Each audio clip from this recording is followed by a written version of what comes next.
Over the last 190 years, Canal Winchester has flourished because of the twin industries of agriculture and transportation. The rich soil allowed farmers to grow excess grain to sell, and the canal brought passengers, freight, and a means to transport grain to market. Canal Winchester's residents and businesses evolved as railways and eventually U.S. Route 33 replaced the canal. T.S. Trim Industries, one of our largest employers for the last 30 years, has contributed more than jobs to our growing city. The land our fire station 182 sits on today was donated by the company back in 1996. Part of our business plan is to give back to the community. So every year when we establish our business plan for the next key, what we call our business year, we actually have goals in our plan where HR and all sections are responsible to donate money or to different causes. Canal Winchester, named Ohio's fastest growing city in 2017, attracted an influx of businesses to the area who found it a welcoming community to live and work. It's been so fun. And we, in general, really believe in having a relationship with the community. There's not a lot of times we'll say no to anything that's going to help support Canal. We've donated big pots of brisket French onion soup to the local food kitchens, and we've done some really fun things and by far exceeded our expectations for what we thought of a small town. Two of our newest businesses are owned by veterans who enlisted right after 9/11. They came to the community in different ways, but decided Canal Winchester would be where they live, raise a family, and start a business. So before opening my salon here in Canal, I was a booth rent stylist, so mostly predominantly in the Dublin area. I bought a home here in Canal right before the pandemic started in January, and we loved Canal so much that I decided to step away from booth renting and open my own salon here. This community is much more about family, right? Where families together, they do things together and they take care of each other. And so it made Grease Monkey decided that this is the right place. This is a place to help build a community, to take the community to a level where it deserves to be. And that's how we ended up here.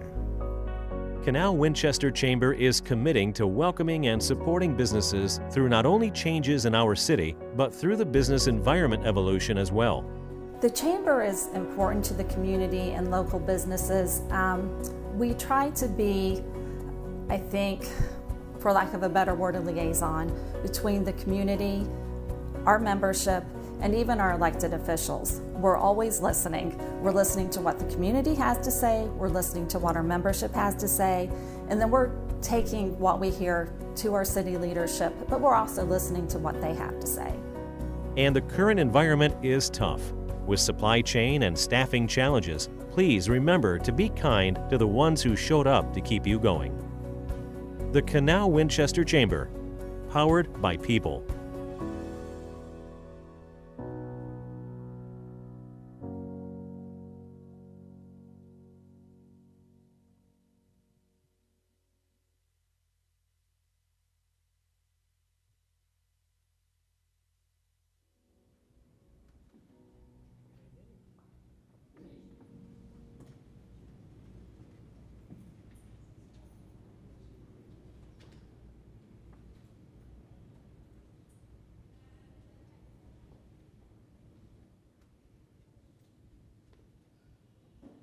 Welcome everyone to Meet the Candidate Night, and I'd like to start off by thanking Brewdog for allowing us to use the space.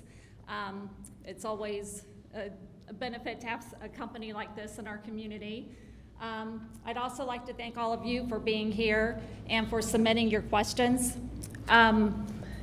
We received many questions. We tried to compile those. A lot of them were similar in nature. I want to thank Corey Rowley from Yellowwood Farms. She took that list and she got it down to about 15 questions for us tonight. Don't know if we'll get through all of them. Hopefully we will.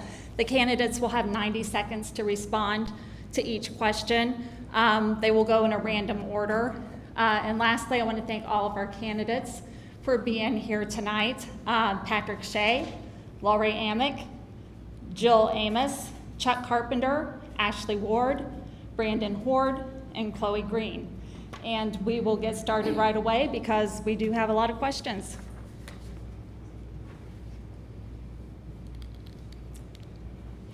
The first question tonight: what steps will you initiate to ensure the community is fully engaged in this election?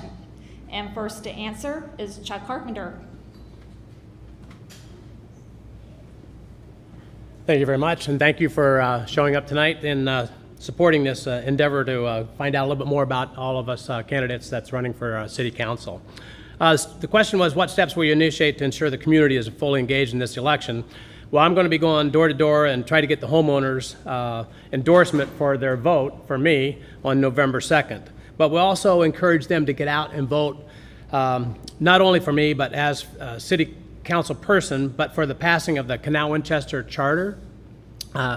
That will be on the ballot this November 2nd, and I think that's very important that the city and the residents know as much as they can about what the city charter says and what it stands for.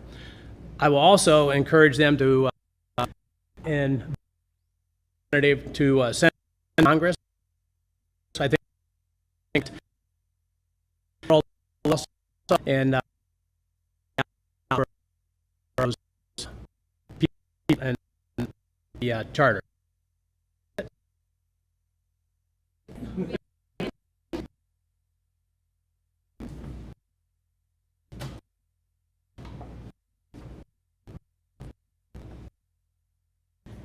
In this of Winchester, and candidates local issues to engage. Going door to door. I have created postcards that I'm handing out, and I've been posting on social media so residents know where I stand on the different local issues. Brandon Ward.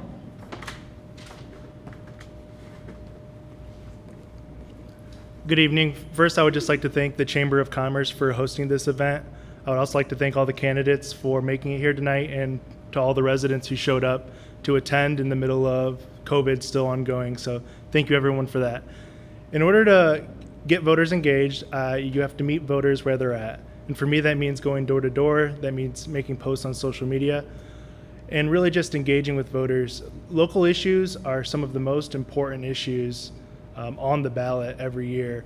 Local candidates will impact residents' lives more directly than a lot of federal and state issues will.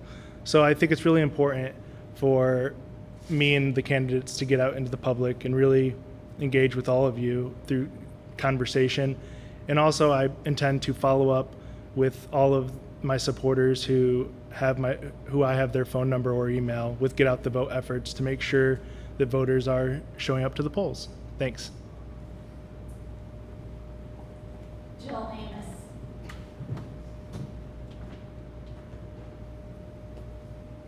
Only 90 seconds? Just kidding. First, again, thank you everybody for being here. This year, as Ashley said, it's a very important year for us to get out and change what's going on in our community. It's our chance to take a stand. So I plan to continue door knocking.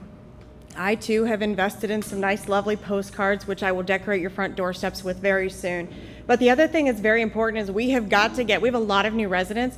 We need to educate them on where the polling places are. We need to educate them that there is transportation to the polls. So I'm going to do what I do best, and that's talk, and I talk a lot. So I plan on visiting a lot of residents, and then I also host community coffee, and we'll continue talking until we get heard. Chloe Green.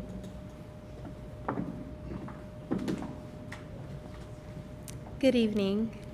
The best thing that I can do is to touch voters wherever I can. That means not only communicating through social media, but also while I'm out going door to door canvassing, also at community events, visiting local businesses, and even worshiping at church. Thank you. Patrick Shea.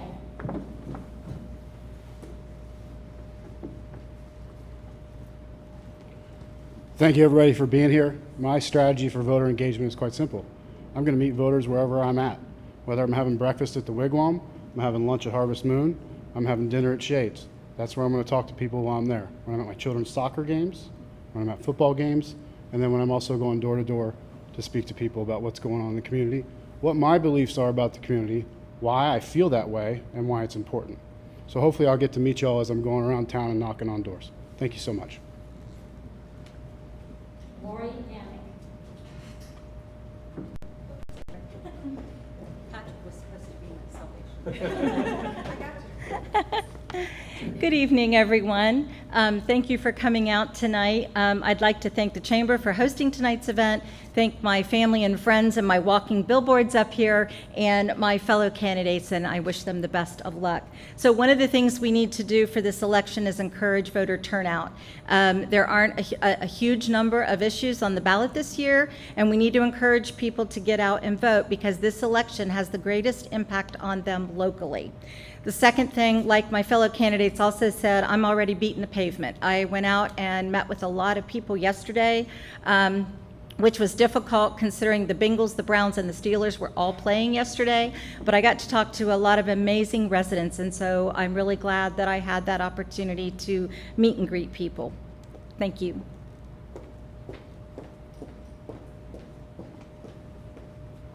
Thank you all. Next question.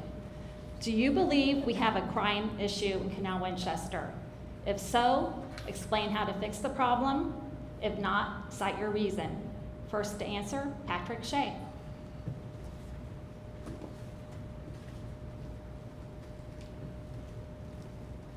Well, I think if you're paying attention, yeah, there's a little bit of a crime problem going on presently in Canal Winchester. My neighbor's vehicle was stolen out of his driveway a couple weeks ago. That's something that wouldn't have happened 5 or 10 years ago. But the challenge is that Columbus is coming. We live in a county that's got the 13th biggest city in the country, and we're going to need to have a strategy for how we combat crime as it increases and the population increases. One of the things that I come to think of is I've talked to Sergeant Walker, who is in charge of our sheriff's department here in town. Presently, if you look at our biggest offender for police calls and police dispatches, it happens to be Walmart. There were 295 calls to Walmart for our police department or our sheriff's department between January 1 and August 10th. So I asked Sergeant Walker, I said, Sergeant Walker, why is this? And she said, well, it's really quite simple. We're sitting ducks, we're an easy target. That's how the criminals look at us. Because every Walmart that's in the city of Columbus is required to have special duty officer in stores present. That's a nice deterrent to shoplifting, which leads to other crimes. So if Canal Winchester is known as easy pickings, all we're doing is inviting more crime. Therefore, we need to make changes to the way we do our policing structure and encourage and possibly legislate folks who are leading our dispatch calls to have special duty officers on site so that we can drive down instances of crime rather than driving them up. Thank you. Brandon Ward.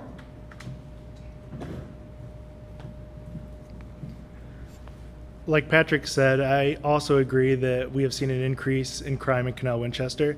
I don't think Canal has a particularly high crime rate compared to comparable cities, but I do think that as a result of Columbus sprawl heading out this way, we're facing more and more of the problems that Columbus suburbs face. So I do think that we do have increasing crime, and I do think that residents legitimately feel anxiety about that. Funny, well, not funny enough, but my neighbor also had their car stolen out of their driveway a couple months ago. It seems to be the thing to do these days for criminals, I guess, to steal cars, break into garages, a lot of petty theft going on. So I think the solution to that first, and City Council is already starting to take steps in this direction, what is to do the research. You'll hear that theme from me a lot tonight. I really love research and data, and I think we need to engage an objective third party to look at different policing solutions, whether that includes things like making sure our police force is right sized, but also looking at, is Fairfield County the best option? There's Madison Township, there's starting our own police department. I think we need to look at all of those options, and I think we need to have the cost for that so residents can be informed to make the right decision. I'm not committed to any decision today, but I do think the research needs to be done and residents armed with that information. Thanks.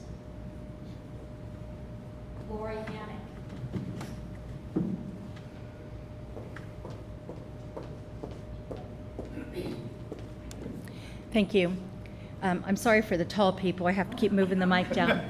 I had the pleasure of attending a council meeting several weeks ago where the Fairfield County Sheriff's Department sent Chief Collins and his lieutenant to talk with council about their services. And one of the things I did not hear from them was a trend in increase in crime. They did say they are seeing some higher than normal narcotics incidents. That's concerning and should be concerning to all of us. I'm a 20-year resident in Canal, Winchester, and I've always felt safe here.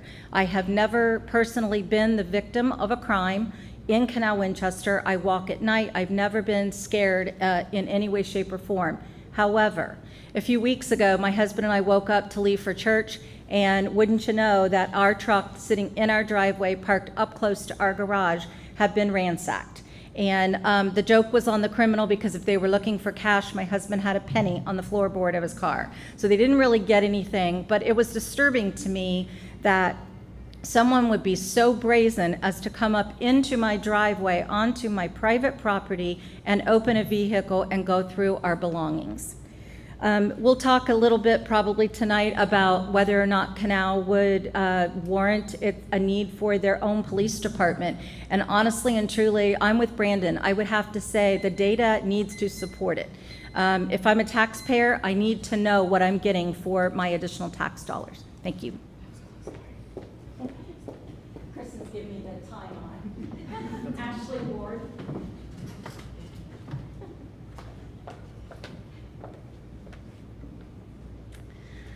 I mean, we're not Chicago, right? But there have been increasing theft. There have been car break-ins, and people's cars have been rifled through. And people aren't feeling as safe as they used to. So our city needs to do something about it. I believe a thorough alternatives analysis needs to be conducted that evaluates different options for improving safety. Two of those options would be Canal Winchester having its own police force, and also funding additional positions with the Fairfield County Sheriff's Office. We need to do a cost-benefit analysis of each of these alternatives, and then take that information to the residents and solicit their feedback on what they would like to do. And then we need to take action. And let's not forget about traffic safety. Recently, there was an incident where a school bus was rear-ended by a semi-truck. Traffic safety is another issue that we need to evaluate and identify potential solutions. Thank you. Jill Amos.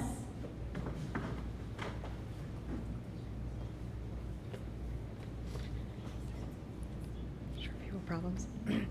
Okay, so the question was the police. Last year, my husband and I had our car broken into as well. As a matter of fact, pretty much our entire street did. But after talking with Sergeant Walker, she did say that it's comparable to a lot of neighborhoods around us. Does that make it okay? No, not really. I have the benefit of already serving on council, so I can tell you since my term started, we've already added at least one, and we have 2 additional starting here very soon. So we have a detective and another deputy starting. We've also started the process of evaluating, which we did ask for about a year ago. We've started the process of evaluating the police force, whether what we have is enough, whether there's more that we need to take care of. What do we need to do? Are we in a good position? We also need to make sure that Madison Township, because all of you pay taxes to them, that they are being held responsible for serving our community as well, and not just select groups. We've worked so hard to get the communication with them more tightly put together, but we need to make sure that we're getting our money's worth out of Madison Township. Our Fairfield County sheriffs are running ragged. We're trying to make sure that they have the coverage that they need, but let's make sure we're getting our money's worth from all the departments that we have. Thank you. Chloe Green.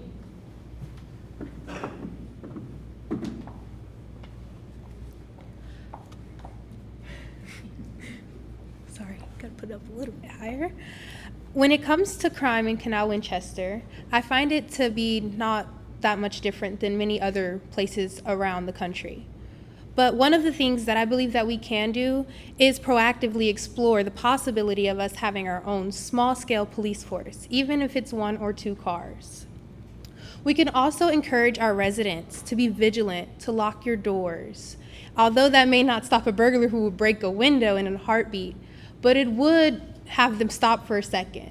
or installing Ring camera systems or different camera systems, investing in our properties and protecting our homes. I'm a new homeowner this year, and that's the first thing I did was get a security system, an alarm system to protect myself. Not only because I am a young woman, just because I know we live in a crazy world, and it would be crazy for me to not want to protect myself. And I love the city of Canal Winchester, and I know us to be a family home, but we have outsiders who live among us and who come in among us, and they don't have a respect for our property. But also, we need to advise other people to be watchful and to look out for each other. That's what neighboring is. You look out for one another, and that's what I truly believe that Canal Winchester is a city of. Neighbors looking out for neighbors, people looking out, people being up late at night. I live in a wonderful community, a wonderful neighborhood currently where my neighbors, they look out for me. They let me know if my garage door is still up at 7 o'clock. They come over and say, hey, can you close your garage? And I do so. And that's my time. Thank you.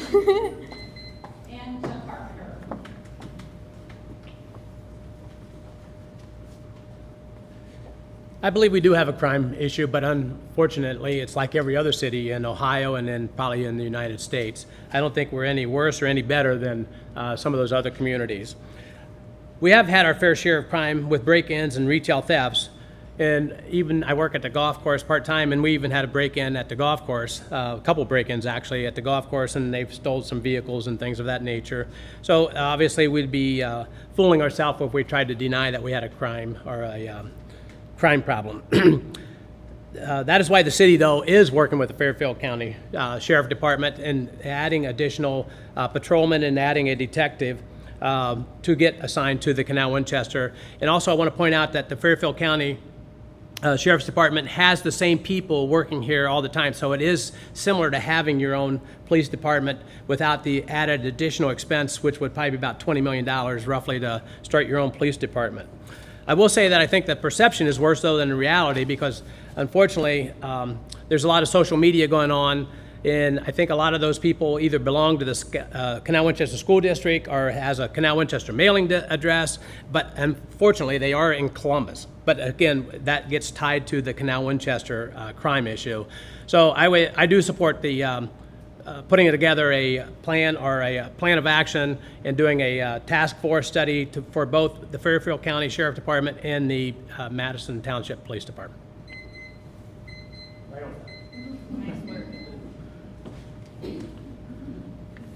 Thank you. Next question. What is your viewpoint on the City of Canal Winchester taking a more active role in providing our youth with services? How do you anticipate keeping families engaged? First up, Brandon Horde.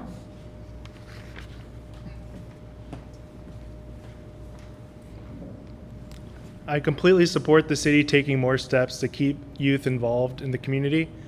At the last city council meeting, they talked about expanding the Canal Winchester Joint Recreational District, and I know that's been in the plans for quite some time. I'll let Jill talk more about that when she's up here. But I think that with McGill Park being built and the new recreational fields coming with that, I think that expanding access to these programs for youth is really important for the city to lead. And we see a lot of this crime, it connects to that, being done by teenagers. And I think that expanding programming for youth helps cut down on that crime and helps keep youth busy. I also like that CWJRD is also going to potentially create programs for adults so that adults can also engage in sports or artistic endeavors with our peers. So as a young adult, I'm excited to see that, maybe adult volleyball programs that me and my wife could do or things of that nature. So I think it'll be really cool to see how CWJRD continues to expand. It's a great resource that we have, and I fully support continuing to fund that and see how that goes. Thanks. Chloe Green.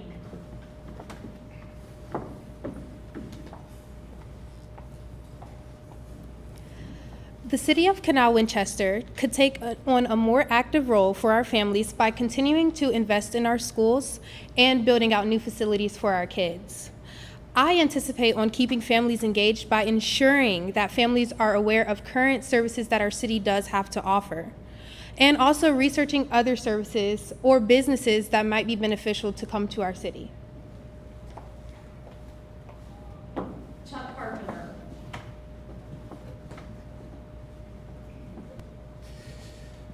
I've attended only one meeting of the CWJRD and have looked at some of their financials that were sent to me before the meeting. This organization needs a lot of help. And according to their financials that were sent to me by their people, they were projected to lose $88,000 in the year 2020 and 2021, which is very unacceptable in anybody's book, I would hope to think. From talking to a few of the parents, they think this organization is not very well run, and that is why there is very little engagement from the community involving into the CWJRD. I would make sure that, I know that they've come to the city to ask for some additional funds for a director, but I would make sure that the CWJRD budgets show a payback for hiring an $80,000 a year director. And also, plus their current employee, that would be about 58% of a budget of about $215,000. If that seems excessive again to me, the only way that they could do that is the city to take a more active role or possibly even taking over the whole organization. So, thank you. Ashley Ward.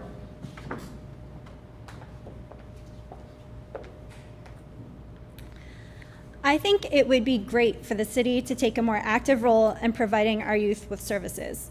Research has found that participating in extracurricular activities can improve resilience, self-esteem, and social competence while decreasing the likelihood of drug and alcohol abuse.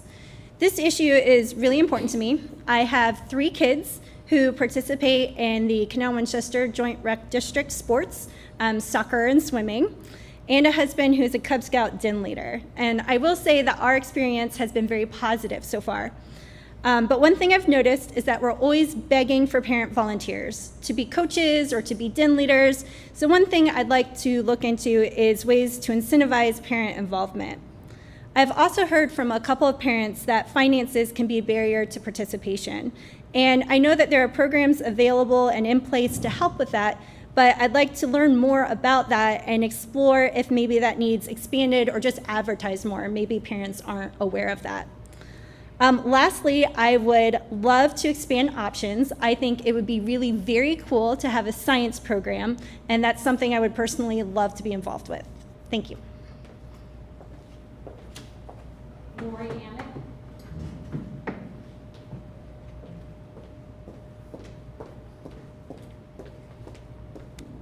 Thank you for the question. So I've been in Canal Winchester for 20 years. And in that time, I cannot honestly recall a city-sponsored or city-promoted event for our teenagers. And that's where I think a lot of the issues are coming from. We have teenagers that are bored, they're unchallenged, they want activities. Now, if you're in the school system, if you're an administrator or a teacher or a guidance counselor, you might think that's what the schools are for, but the schools, not every child is going to engage or connect in extracurricular activities associated with their schools. So we need to let the kids speak. We need to hear from the kids. What do you want? What is Canal lacking? What kinds of activities do you want to be involved in? And we need, as adults, and our responsibility to them is to be able to create forums and places for them to go and conduct these activities. Jill Amos.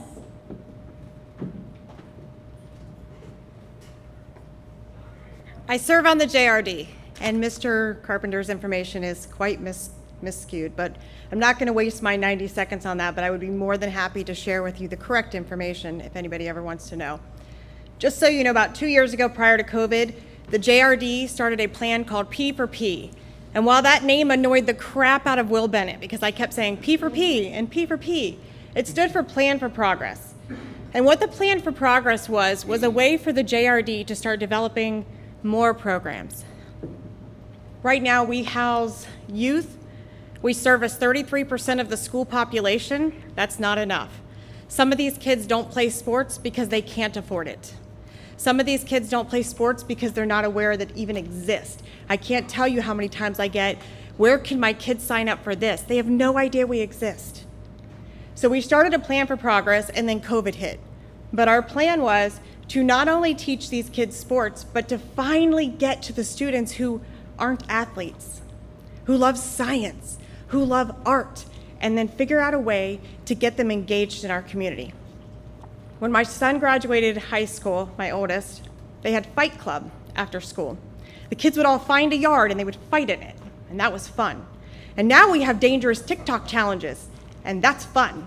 That's not fun. Destroys our community, destroys our town. Let's get on board for a plan for progress that will make the JRD a better program for all of us.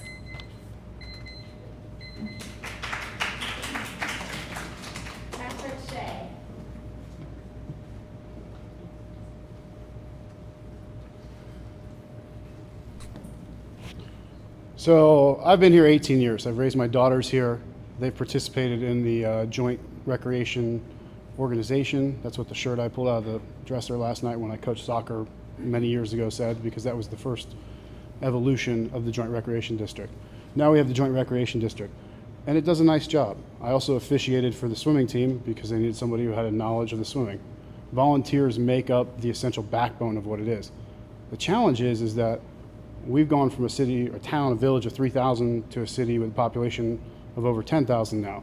We have more people, more demand. We also have more revenue coming in, and there's no excuse for the city not to be funding a joint recreation district with a recreation director. We are one of 2 cities in Ohio, if I'm correct, and I might be wrong, that still funds their recreation department solely on user fees. It's Canal, Winchester, and the city of Bellefontaine. So if I'm elected to council, one of my priorities, because I have children, is going to make sure that we fund a joint recreation district with a director who's going to drive growth, and then we're going to have metrics and KPIs that we expect them to deliver to help do the growth and bring kids in. I got to say, the ideas about arts and sciences is great. I think we need to throw in like a fishing clinic, because we've got a great creek where all the kids discovered last year during COVID because they were all down there swimming. And why not with the Fight Club? Let's get a boxing instructor in here. Let's teach these kids how to box, and maybe we'll have less problems and less shootings because they're duking it out. Thank you.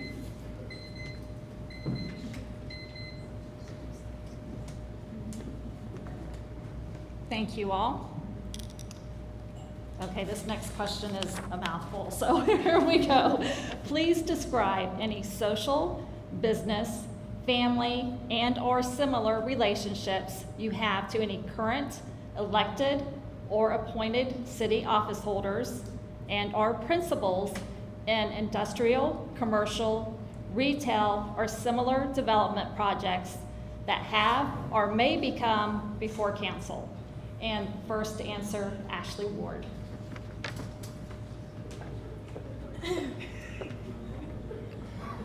Hi. Well, I don't think I have any of that, but I do work for a state agency, and so I would need to recuse myself from any matter pending before that agency, and that means abstaining from voting as well as discussion, and this would primarily come up with issues regarding our wastewater treatment plant and water treatment plant. Other than that, I have no conflicts of interest for any of those things that were named. I'm not associated with anybody currently working for the city, and I have no ties to any developer. And additionally, I am funding my campaign myself. This will enable me to be completely independent, and I won't owe anybody any favors, and my vote will belong to the Canal Winchester residents.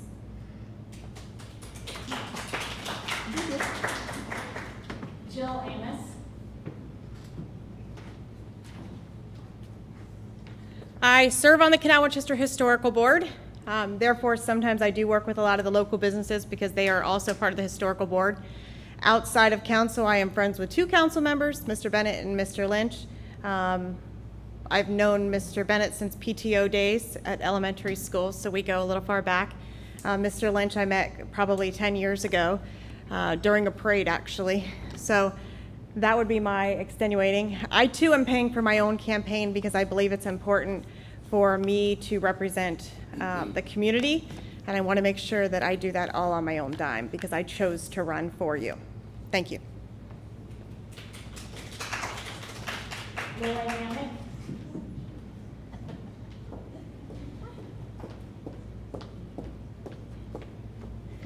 In the spirit of transparency, I would like to advise you that I think that I do have a small conflict of interest.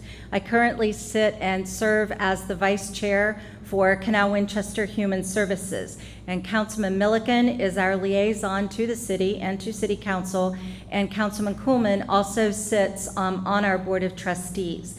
At any point, the city does provide some funding to our cause, and that money is spread across multiple programs for Canal Winchester Human Services. At any point that an issue would come before council that involves Canal Winchester Human Services and requires a vote, I would definitely abstain and withhold my vote for that particular conversation. Chuck Carpenter.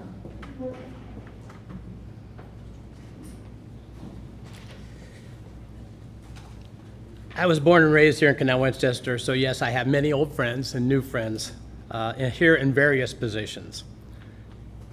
I have known Mayor Mike Ebert since we were 6 years old in first grade. Back then, we didn't know that we would be, possibly running as mayor and council person. My wife Jean and I bowled with Mike and Carolyn 50 years ago. I do not view this as a conflict of interest, though. I do find the question somewhat offensive for all of us, and it is insinuating that we would vote for who we know versus what we know. I will say and vote what I feel is the proper decision on any given issue for Canal Winchester residents.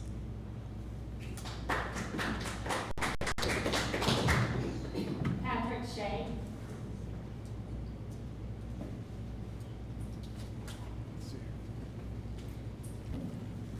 So I'm trying to think through this.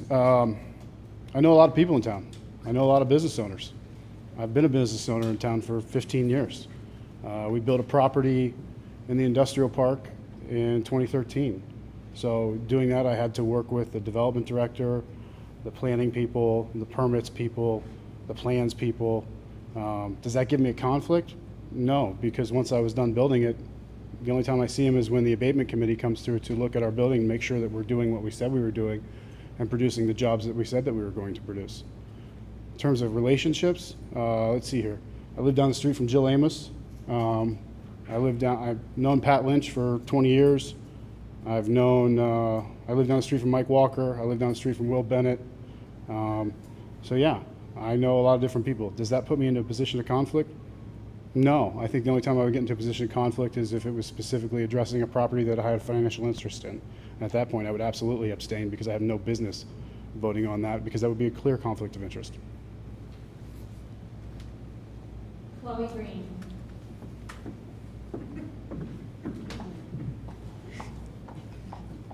I don't have any interest that may cause any conflicts that I am aware of.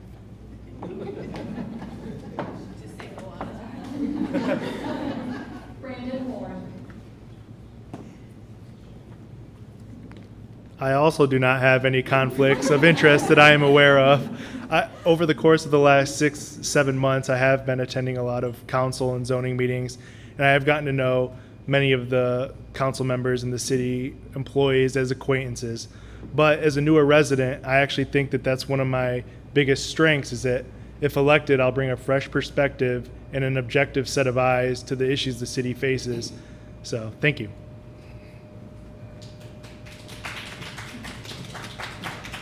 Thank you all. Next question. How would you describe the current path of development in and around our city? Please specifically note your opinions surrounding warehouse development. First up, Lori Amick.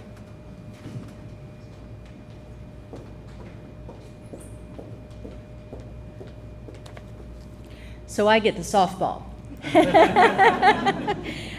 First of all, the path of development that the city is on, what I am not seeing as a resident, I'm not seeing a whole lot of innovation. I see a lot of the same old, and honestly and truly, cities that don't have a diversified plan going forward, they're not going to survive. I think about cities along the Ohio River that were once thriving areas, and their lack of diversified planning probably turned them into ruins. what's at the core of everything right now is technology. I have a background in technology. I'm a huge proponent of technology. It runs the world. I don't think anyone would dispute that. And so what are we doing to attract technology companies into our market? With respect to the warehouse, this is a toughie because I really honestly and truly understand both sides of the argument. I understand the tax abatement issues. I understand the income tax revenue that can be generated. I understand the school and the idea that the school may get some money and some funding from it, but I also understand the cons. The residents are saying, please stop. Please stop developing, not necessarily all warehouses, but let's pause and think about where we put them.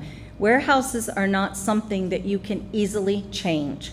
You cannot tear down a warehouse because you get tired of it or because you can't find an occupant. I got a lot more to say on this topic, so I'll hold my time.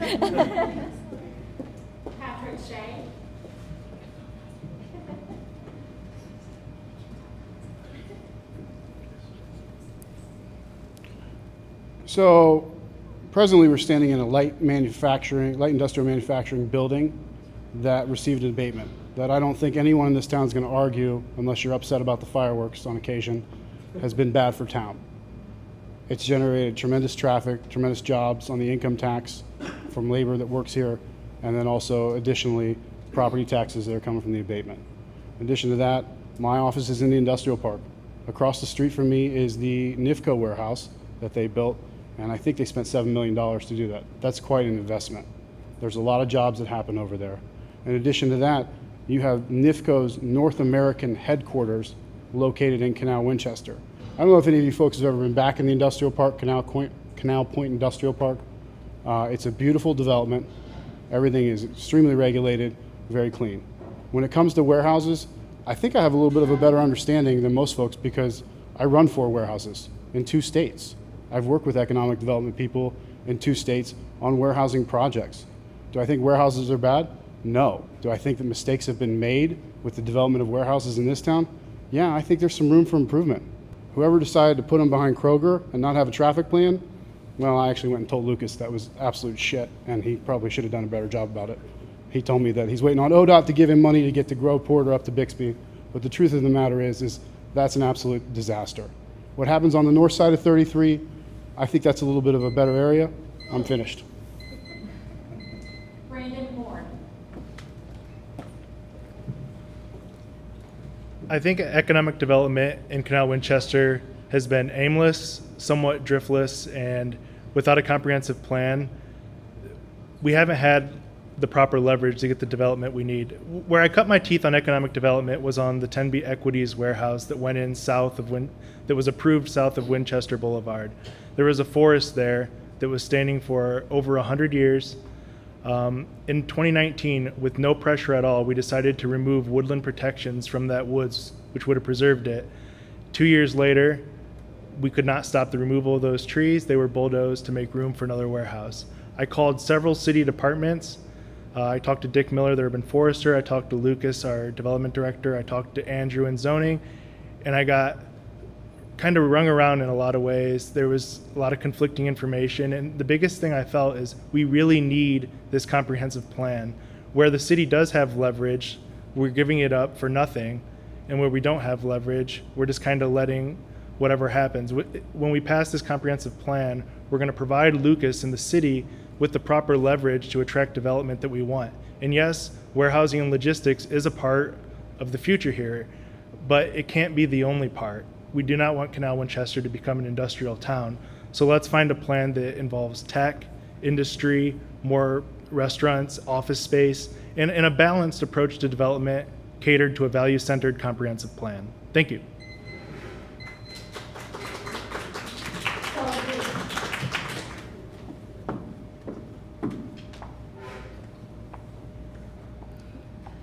The current path of development in and around our city is in need of a comprehensive plan. The days of piecemealing things together is simply unacceptable. Providing jobs is good, but I don't support Canal Winchester becoming a warehouse district. We should incentivize development from big to small and invest in jobs that aren't just limited to huge warehouse facilities. Thank you. Jill Amos. 15%. That's what we were told the other night at our council meeting, is we have about 15%. Compared to other cities, that's quite a bit, believe it or not. It doesn't sound like it, but 15% is a lot. When I tell people about Canal Point, which I think Lucas laid out incredibly well, I do. It's kind of hidden off a Diley Road. Most people have no idea it exists. You're not familiar with the number of large warehouses back there, or the fact that one of the leading companies has a development center that's top notch and bringing in people from around the world. You're not aware. It's hidden. The traffic comes at the same time every single day, just like it does in areas, but it's well thought out, well planned, and it's outside of our little area, and it kind of worked well. And that's what we need to see. If we're going to develop, we've got to develop smart. And so after I talked with all the residents, and I keep talking with all the residents, the big common factor is cart before the horse. So we look at our traffic study and we look at all the warehouses that are tentatively scheduled to be approved. There's going to be some development. We all know this. It's finding a way to not only develop smartly, to not be intrusive to our residents, but to also make sure we're covering the transportation thoroughfare. Make sure that we're getting all the things taken care of in the city, and maybe painting pigs for Trish Preston.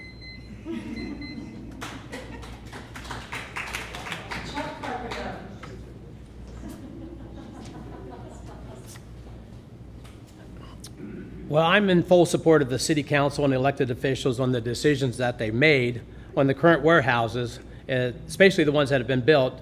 I wouldn't second guess them, as I didn't have all the information that they had in front of them when they voted unanimously to build those warehouses.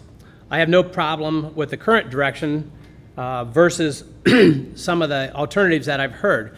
Greater Columbus is planning on building, it was in a magazine that a good friend of mine from the Steelworking Union plans on building 15 million square feet of warehouses in the Greater Columbus area. And I think Canal Winchester should cash in on some of that 15 million square feet, because I think it is going to generate enough revenue to offset some of the issues that we've talked about. I would not want housing or apartment buildings in there, because again, that's going to put a burden on the school system. I do believe, though, that the current warehouses are not being developed in a haphazard, unplanned method. I think there has been a lot of thought put together by the city council and by the city officials to put them where they have been put. I do believe, though, that the state does need to catch up with development all along 33, not just in Canal Winchester, and they need to start at 270 and work all the way down to at least Lancaster and possibly all the way down to Athens. They need to improve the access on and off of 33, obviously. And we do need to continue to work with the state to put pressure on them and work with them, though, to make those things happen.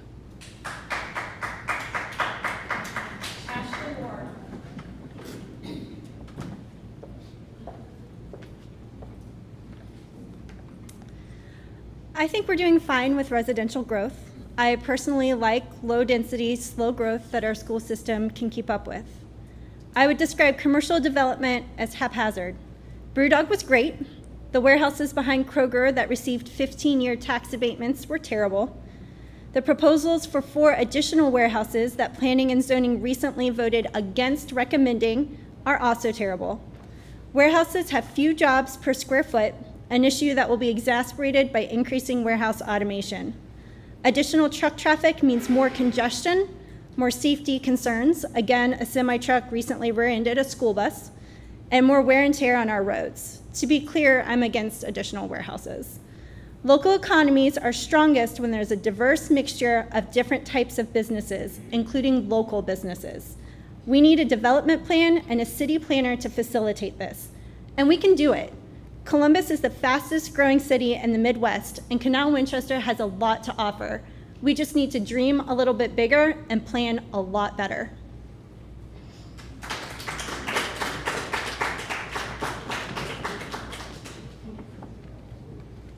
Thank you all. How much weight do you believe residents' opinions should be given when shaping the development plan? First to speak, Jill Amos. Did I mention I love to talk? We host monthly meetings called Community Coffee. We started those a few years ago. Not everybody was on board with it, but the whole point was to engage residents. We bring you in on a Saturday, we give you pastries and coffee, but the important thing is so many good things have come out of there. That's where I learn what my residents feel. That's where you're more comfortable saying things to me that you may not have said at a council meeting. Some people don't want to talk in public, never want to talk in public. Half of us up here would probably not want to talk in public. But I believe that if we don't get our residents' opinions on something that involves them, on who we represent, then what are we doing exactly? Shouldn't our residents have a good portion of the input on what's going to happen over the 20-year plan? You all pay taxes, you live here, you eat here, your kids go to school here. Shouldn't you have part of the opinion on what's going on?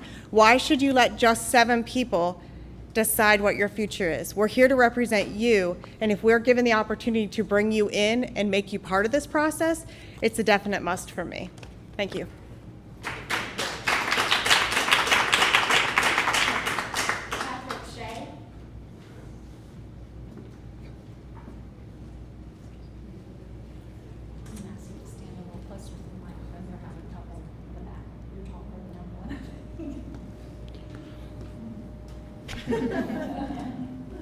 The residents' opinions should absolutely be taken in full measure. The challenge is how do we get the full measure of residents' opinions when so many folks are busy? You got so many folks that are working, running from work to picking up kids to soccer games or to football games or to practice or to church class, and it becomes a challenge for those that care about the community to show up at public forums because they have prior commitments. So what I think we need to do is emulate the strategy that was used when developing McGill Park, which was surveys sent out to residents. Presently, the city already has a database of every resident because you get a water bill from the city. So my last water bill had all of the Canal Winchester notes, the schedule, and such, and I think that's a great way to communicate with it. Furthermore, I think we should start to capture resident emails and start to survey them via email, and we capture that via the water department. And at that point, you can get a quicker grasp and a quicker poll on what residents want and don't want for their city and their development plan.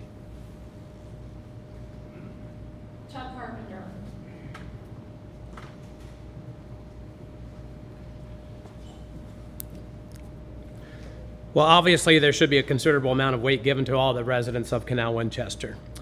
I do not believe, though, more weight should be given to the ones that voice their opinion louder than most of the residents. I have attended several council meetings with the same people stating the council is not listening to them. I believe it might be the other way around. I think the city and council has publicized the process, their votes, and their opinions, and those individuals are not listening to the council members either.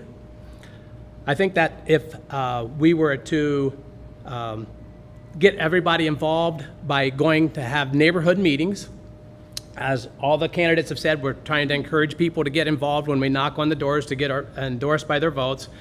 I think that it would behoove us to get as many opinions as possible, no matter what means that is. But it doesn't make one group right or wrong. It just shows we have different viewpoints, which I think is what makes us have elections every so often, is so like if you don't like the viewpoint of the people that are in there, then you vote them out. So that's my opinion.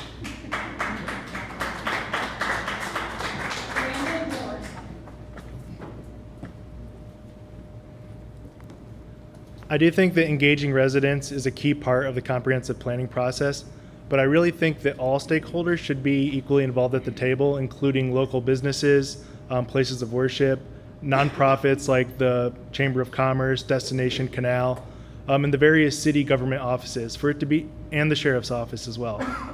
For it to be a truly successful comprehensive plan, we do need extensive resident feedback, but we really need all stakeholders to be involved in that process, and not just through surveys, which I do think is a good idea, but also through established steering committees that are made up of diverse components from various areas of the city that are inclusive and representative of the city. So I think if we do that, we'll make sure that the residents' interests are represented in the comprehensive planning process. Thank you.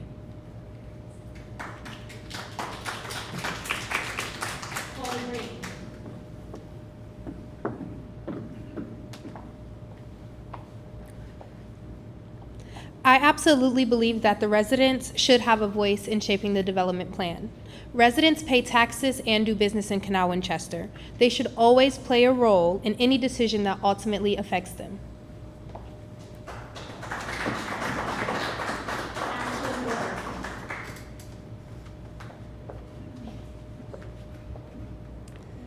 I'll be short on this one. How much weight should be given to residents' opinions on the development plan? A lot of weight. I can't stress enough how important it is to take our residents' opinions into account. The very first step to developing the development plan should be to ask our residents what they want our city to look like long term. And I do agree that local businesses and other groups should also be included as part of that process. And then it's up to city leaders to hire experts to get us to where we want to go. Thank you.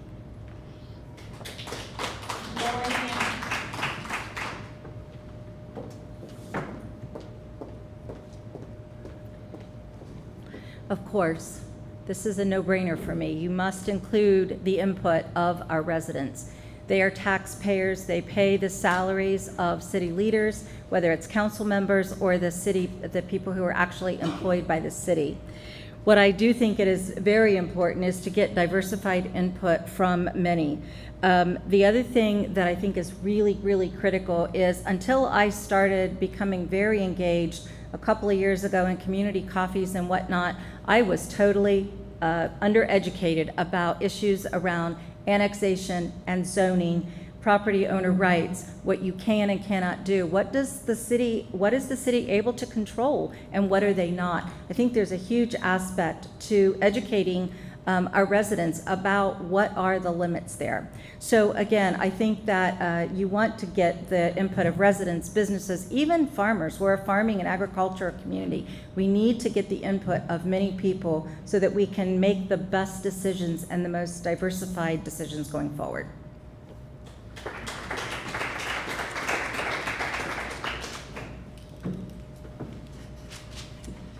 Okay, the question, how will you influence seeking and considering residents' input in all phases of the development plan? We feel like all of you answered that within that question, so we're going to move on.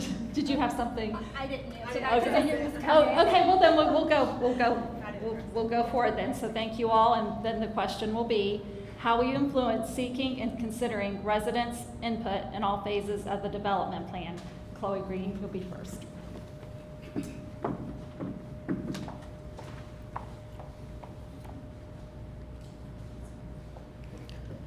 I would take an all-hands-on-deck strategy. It means everything from in-person and virtual town halls, surveys, and even canvassing across Canal to make sure that residents feel that they have a stake in the direction our city is headed. In fact, in my recent mailing, I asked the residents in Canal Winchester their opinions on major issues affecting them. Not only did I send the questionnaire, but I also sent a return envelope so that residents could communicate with me their concerns for the future of our city. Thank you.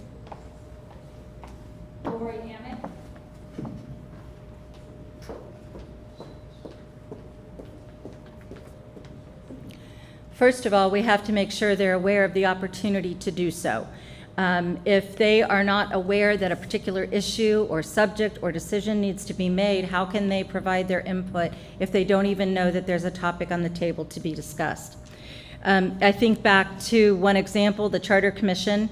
Each council member, as I understand it, was given the opportunity to create or appoint or solicit a particular representative, but you can be rest assured that those appointees or those people who were asked to serve on the Charter Commission align to the beliefs of the city council person. So I guess I would ask that we make sure that the community knows that there is an issue where we want their opinion and feedback, because as I walk around and talk to residents, I'm a little disappointed about how misinformed they are about issues facing our city.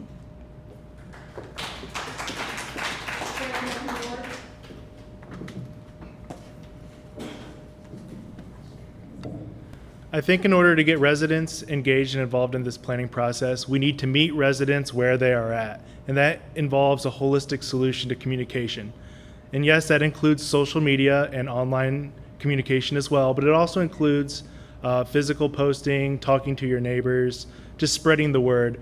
But I think it's very vital that we meet residents where they're at. I hear a lot of times, being a millennial, is, why aren't younger people involved? Well, we have to engage young people where they're at to make sure that they have a stake in this process as well.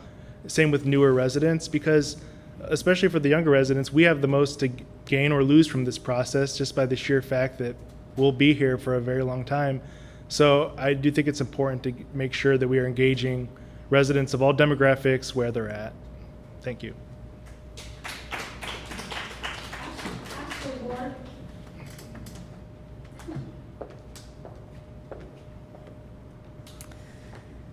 A few weeks ago, I attended a meeting that was supposed to provide the public an opportunity to comment on the development plan. Over 30 people showed up, and City Council gave us 19 minutes to provide input, a combined total, and that was a hard 19 minutes. It was unacceptable. I would push for another public meeting where anyone who wanted to speak on this very important issue would have the time to do so. I also think a survey is a great idea, to send a survey to every resident asking what their vision, their long-term vision for Canal Winchester is, because not everybody can make it to the public meetings. I also would like to see a citizens group or committee be formed that can really get into the weeds of the development plan and provide recommendations. And then after that plan is crafted, it's really important to give citizens the opportunity to review it and have another round of input. Thank you.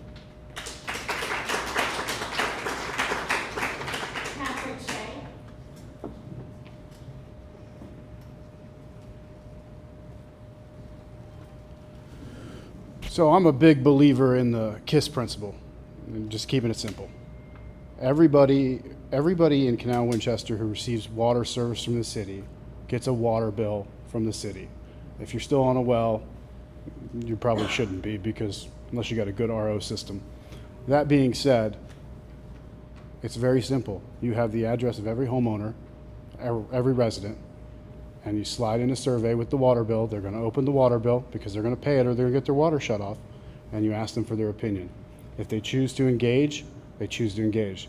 If they choose not to engage, that's their choice also. Thank you.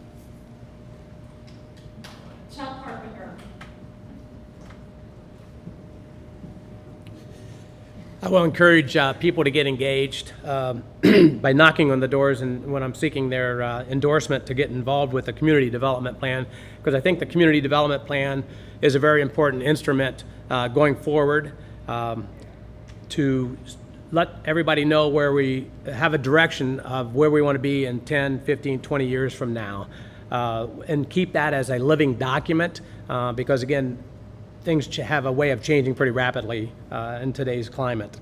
I would also encourage them to attend the city planning and zoning commissions, the city council meetings, submitting their views on the city website, which they have an opportunity to do. And also, I think that it would behoove the city council and maybe some of the city personnel to organize neighborhood gatherings so that, again, we can meet them in their neighborhoods and in their place where they are. So.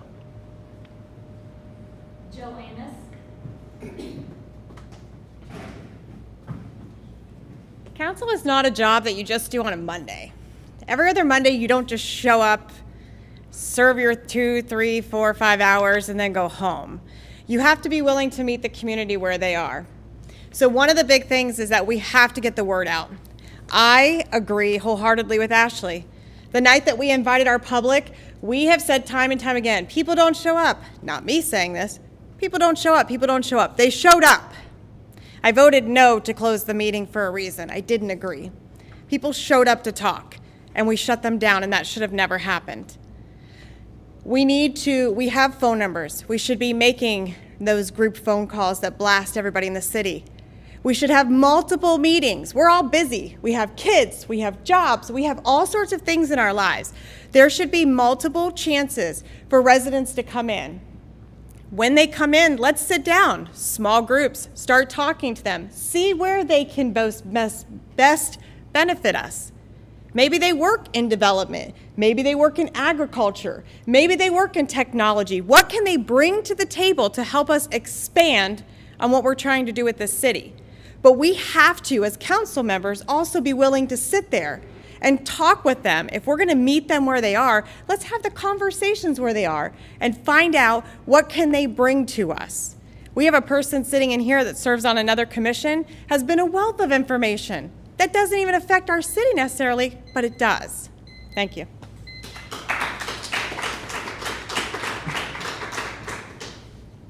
All right, thank you all. Next question. How much experience do you have reviewing legal and architectural documents? First to speak, Chuck Carpenter.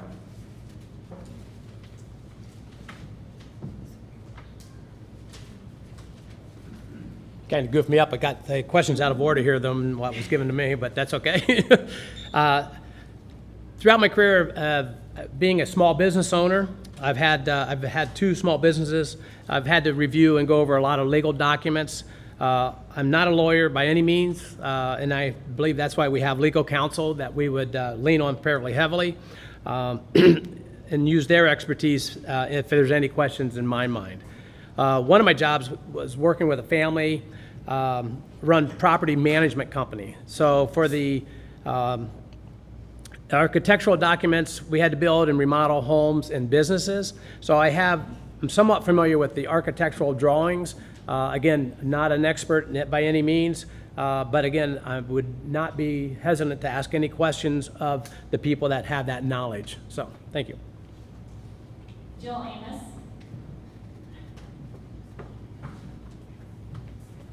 I will not lie, this is probably my weakest section. I'm not an architect. I love Architectural Digest. I love to read it and study homes, but I could not tell you necessarily an architectural thing about them. In my previous life, I did do contracts for a living.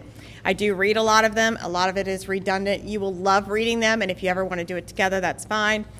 But this is where you as a council member, it's your job to pick up the phone and find out. I have lots of resources that I have called and said, what does this mean?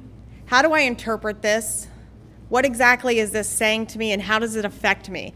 This is where if you don't understand, you have to do the due diligence of calling somebody or looking it up or figuring it out and not just going into the meeting blind and accepting everything that's given to you. You have to have and be able to do some of the research so that you can ask the questions and understand what you're looking at. Thank you.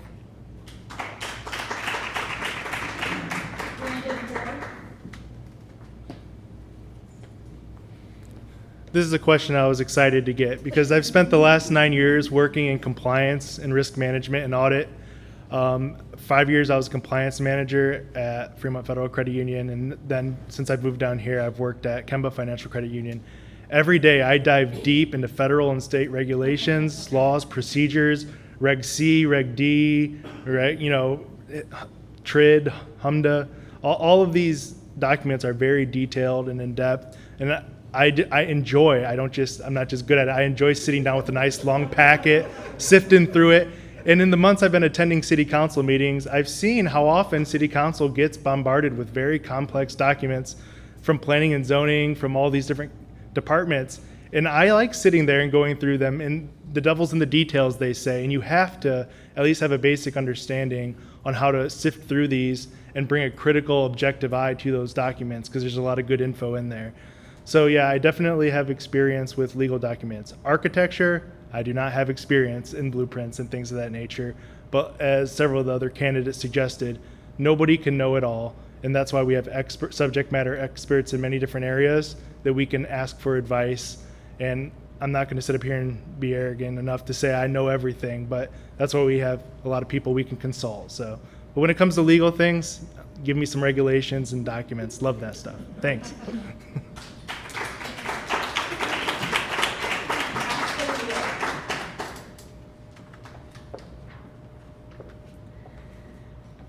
I have a lot of experience reviewing technical documents and legal documents. So I am a chemical engineer, and part of my work is reviewing engineering reports and diagrams, as well as too many legal documents. Sorry to any attorneys out there. I also have experience revising rules in the Ohio Administrative Code, as well as providing input to legislatures on bills that have been passed into law. So while I don't love it quite as much as Brandon does, I am extremely comfortable and proficient at reviewing both technical and legal documents.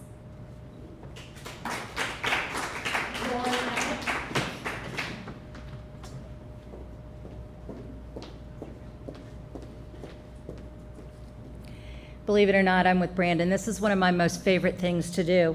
I have been involved, or I've spent most of my adult life in corporate America, and during my tenure in corporate America, I have been involved extensively in the creation, review, negotiation, and approval process of many countless multi-million-dollar contracts. I find it to be exciting. I find it to be very revealing about what the person who is offering you their services is willing to negotiate on.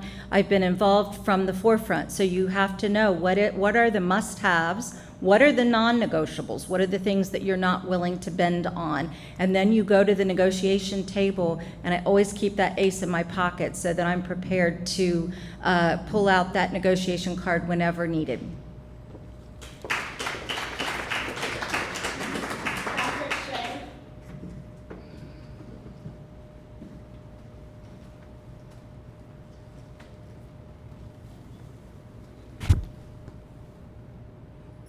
So they call it practicing law for a reason. And if you've ever dealt with an attorney, well, I think so, but it could go this way or that way or this way or that way. I've looked and signed enough contracts in my life to understand legal documents. And every time I ask my attorney, well, what does this mean? They go, well, it could mean this or it could mean that. So the one thing that you have to do is you have to go through the contract with a fine-tooth comb, find the clauses that stick out to you as problems and go, okay, Mr. Attorney, what's this all about? What happens when this happens? What happens when that happens? That's what you have to do with contracts. I sign contracts probably 2 to 3 times a week just in my daily business life. I do review them before I sign them because once I sign them, they're legally binding. In addition to that, I do all the insurance purchasing for our organization, which gets a little complicated for what we do for a living. The other question was architectural plans. Well, every time I've gone to look at a new building for a new site, the first thing I ask for is the plans. I want a site plan, I want a floor plan, so I know exactly what I'm looking at and what I'm working with for my operation. I am familiar with those documents and understand how they work. Thank you. Chloe Green.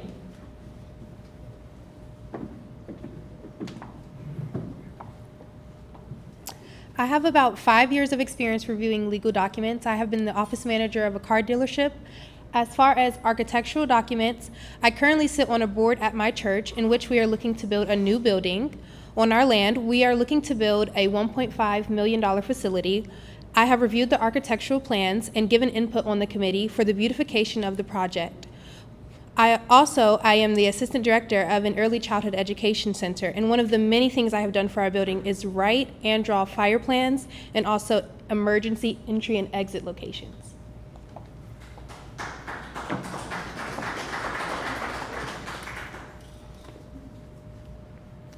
Thank you all. How much time will you spend studying City Council agendas, including public comments and detailed support documentation? Ashley Ward.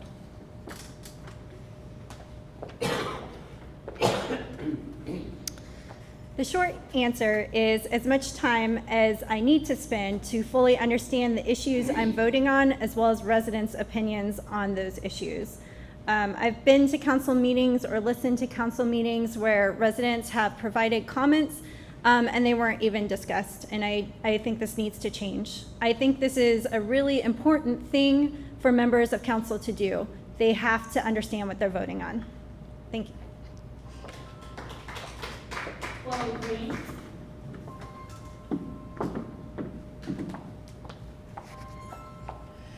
I can't tell you now how much time I would dedicate to studying each issue that comes before council, but I can assure you that I devote as much time as necessary to be fully abreast.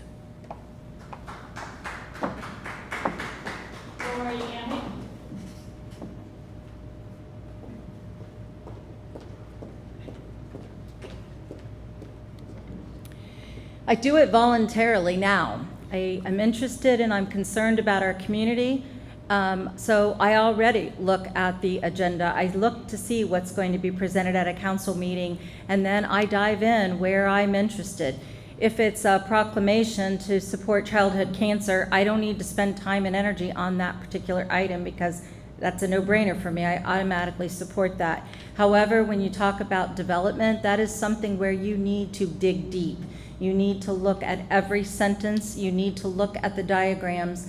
There's a development being proposed. I had no idea exactly how close it was going to be to Route 33 until I actually looked at the diagrams. So the devil is in the detail. You do need to pay attention to that.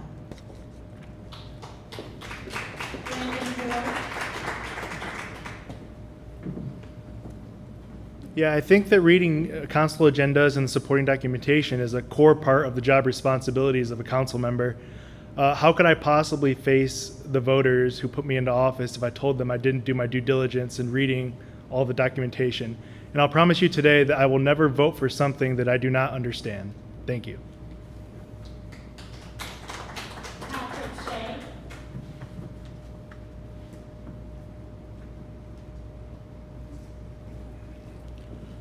So I'm a little bit of a string puller. When you find a loose thread, you start pulling on it, pulling on it, and pulling on it. I've ruined a couple pairs of shirts like that. They're not pairs, but you know what I'm saying. What I would tell you is that as I would go through each and every one of those agendas and documents, I'm going to print them off, and I'm going to go through them page by page, because that's how I look at documents. And I write my notes on them, and then I would take my notes or my string pulls, and I would address them with the appropriate people, whether it be council, whether it be the person proposing it, or whether it be somebody who gives a public comment. If they leave their contact information, follow back up with them and ask, hey, can you tell me a little bit more about this? What's driving this for you? Is there something else that we're missing that we're not understanding? And I think that's important, to take that level of attention to detail to it. There's a reason why they prepare those documents.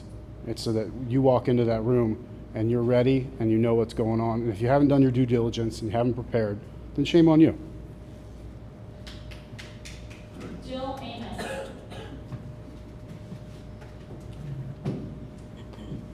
It's a lot of reading, just so you know, but the biggest part is it's a lot of research. During meetings, this is your time. Like Patrick indicated, you write a lot of notes. And I will have note after note after note of things that I need to ask. And if I don't get them clarified, then I need to continue to ask. So I will have notes of things that I need to understand, because if I'm asking them, odds are either a resident has asked me as well, or they're questioning the same thing and just haven't spoken up. It's our job to question it for you so we can get the answers. So you do read through a lot of them. I've read through lots and lots of pages. My husband will attest to my hours spending in front of the computer, staring aimlessly, going, what? Why? Why? This doesn't make sense. And then you start asking questions and doing your due diligence and finding the resources that are available, or reaching out to the city staff and asking the questions. So I'll continue to do so. Thank you.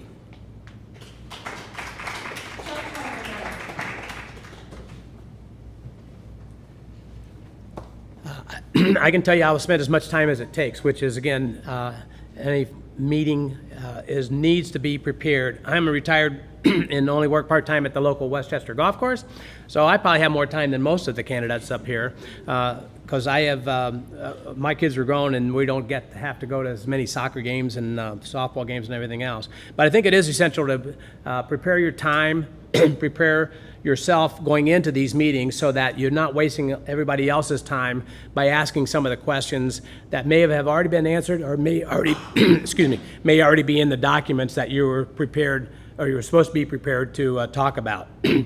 A lot of the required reading is somewhat rehashing some of the old items, since you have to bring up each subject 3 times, or there's 3 readings on each subject. But again, I think that in preparing, that is an essential part of our job, understanding what you're reading, understanding your documents that are in front of you. And again, if you do not understand them, then find the person that can explain it to you the best.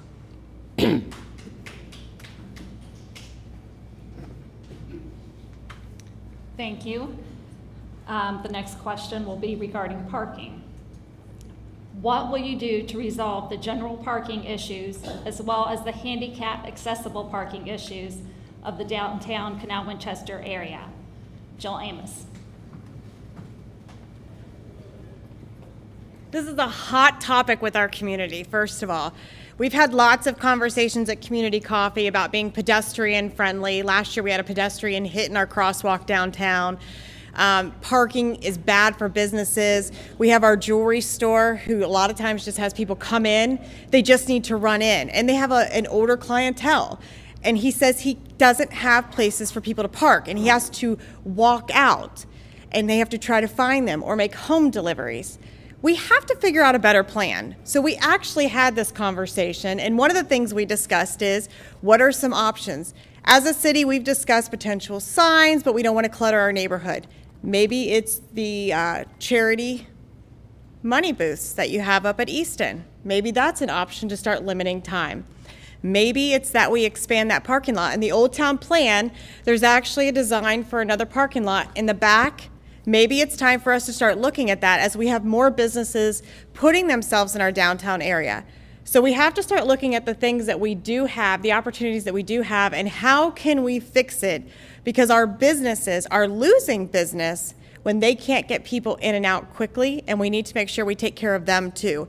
Looking at an abandoned building downtown because they couldn't get people in and out of their store is the last thing that we want. We want to keep our shops open and our town beautiful with people flowing in and out, spending money too. Thank you.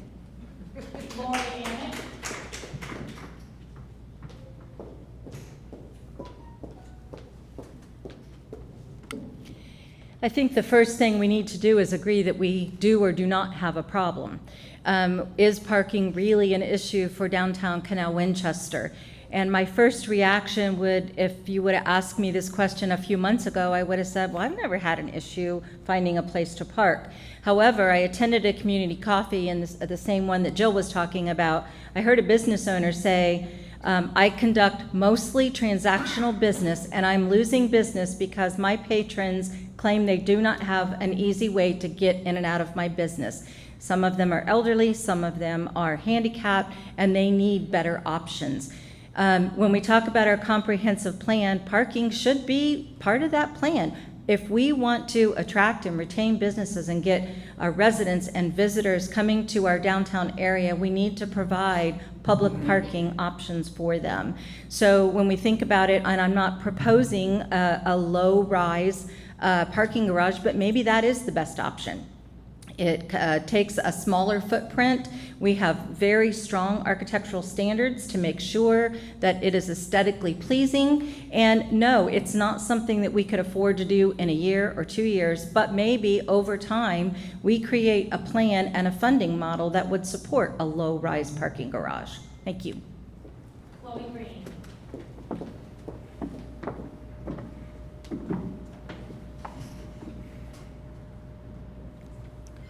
I will research and explore all the options on resolving the general parking issues that our downtown is facing, and then determine which option or options fit this area best, such as exploring maybe shuttle options or possible new parking lot locations.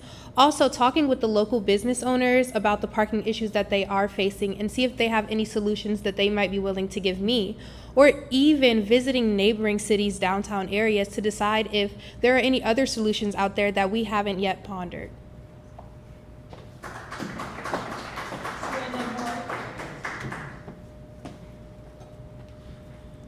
Yeah, I think part of the problem, first off, is that it's just a simple numbers issue. Our downtown has stayed relatively the same size. It's slightly grown as with the houses being torn down. We have Waterloo 1 with local cantina and Waterloo 2 going in. But generally, our population is, tripled over the last 30, 40 years, and the amount of parking has remained relatively static. So I kind of agree with Lori, not necessarily on the parking garage, but that I like the idea of thinking of innovative ways to approach it. I think, like with so many other things in the city, we need to look at a full slate and range of options to make sure we solve the parking issue, not just today, but looking forward, because this isn't something we want to revisit every couple years. We want to make sure it's something that we have a long-term solution for. And not just regular parking, but the key part of this question was also accessibility. Not just parking for, parking, but making sure that every resident, no matter what kind of disabilities they may have, can access our downtown businesses. And with pedestrian safety, one thing I would like to see is, if you've ever been down Mill Street in Gahanna, they have very well marked pedestrian crossings there, and they have more, not just ones at corners of streets. I do think we need to start looking at more pedestrian crossings in areas where you see residents frequently crossing not in crosswalks. Where local cantina is, I think we're seeing like a lot of increased foot traffic across Waterloo there. Maybe put in more pedestrian crossings to help alleviate that and make it safer. Thank you.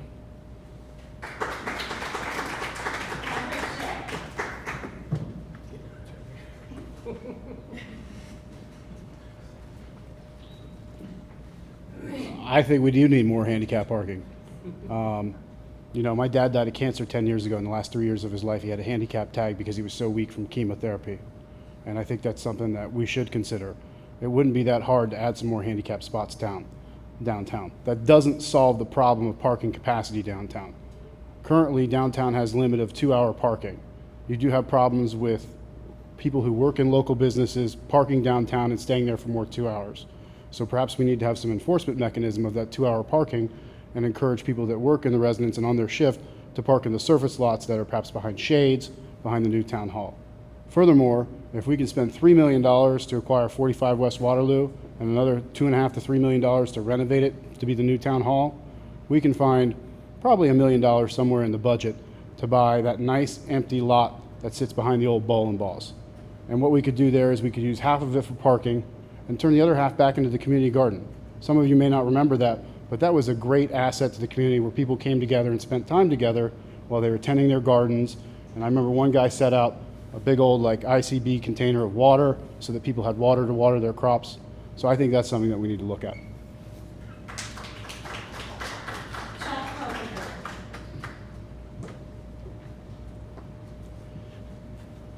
I do believe this one's a little bit more difficult unless we would build a parking garage, which I wouldn't be in favor of because I think that's kind of a bad option. Don't think it would go with our downtown. But there will be an additional 40-plus parking spaces once the community center moves into the new city hall or city building that we have down there. Also, I think there is plenty of unused parking spaces behind the businesses on West Waterloo. I agree we probably would need some crosswalks for pedestrians to get there because it does go all the way down to Washington Street, but I have never had any problem with finding a place to park downtown during the day, at nighttime, maybe during Labor Day Festival or something like that possibly, but I think that I would have to study though the guidelines because I know all the parking that's in behind the building there, the city had to follow the state guidelines for handicap spaces and things of that nature. I would just talk to the individual business owner possibly and see what their thoughts were if there's only 1 or 2 business owners saying that they don't have access or their customers do not have access to their stores, because I think it is important to all the businesses downtown to have that access for their customers to make it as easy as possible to get in there. So, but again, I'd have to review the guidelines for the spaces on the street parking for handicap.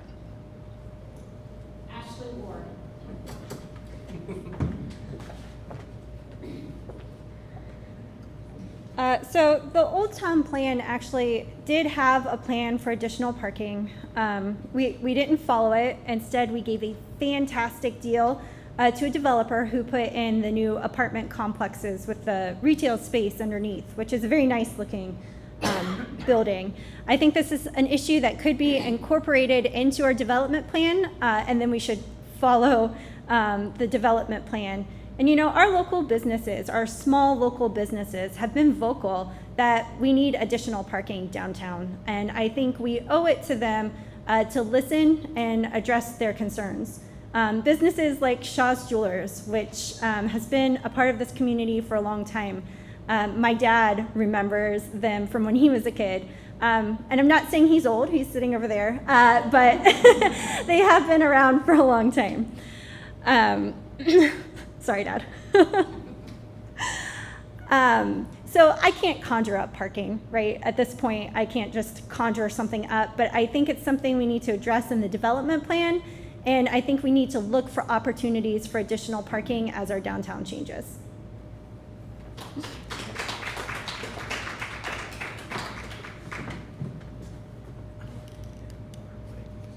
Thank you all. And the next question.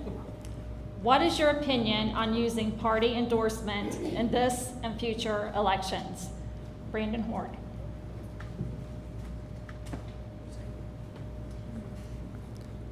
I think that deciding on a partisan endorsement is a really personal issue for each candidate to evaluate themselves.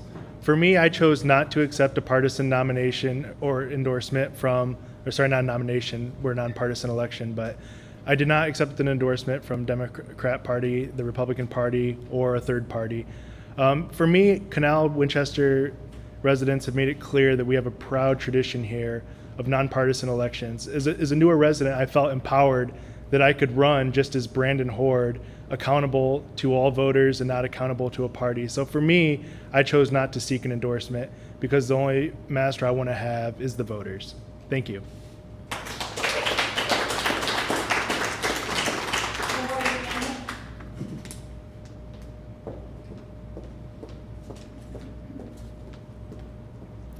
Thank you. This will be quick. I am a registered Republican. However, I chose to respect and honor the fact that this is a nonpartisan office. I want to represent all people on the local issues, and therefore I chose not to accept any form of a party level endorsement.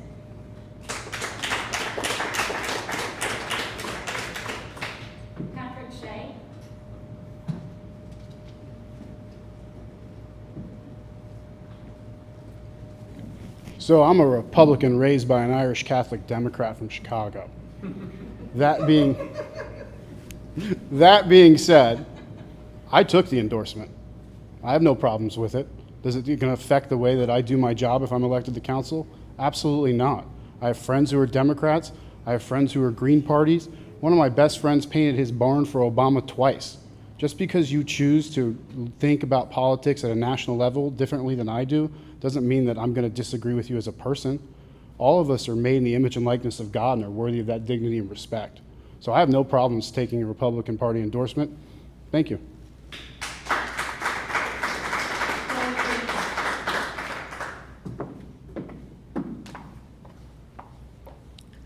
I am not opposed to party endorsements, but I also understand it's important for candidates to run their own race and not rely on parties to do the work for them. That's why I've been out meeting with voters to connect with them on issues rather than parties.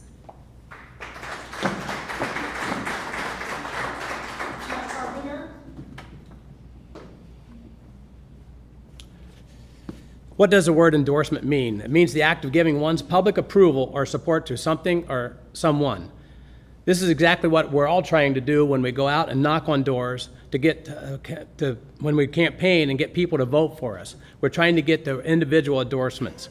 It is legal, and we do have freedom of speech. Everyone had the same opportunity for endorsements, so there wasn't any advantage or disadvantage. They contacted us versus us contacting them, and I did accept the Republican Party endorsement also. I think it is naive of some people in today's political climate to think that people do not care if you lean more, or if you're more conservative or more liberal. And I understand that the election in Canal Winchester is a nonpartisan election, which is the way it should be here in Canal Winchester. But again, like Patrick said, even though I accepted the endorsement, I feel that that has nothing to do. If we are elected, you have each issue on its own merit, and the Republican Party or the Democratic Party has no say in that. So I have no problem with using the party endorsement today or in the future.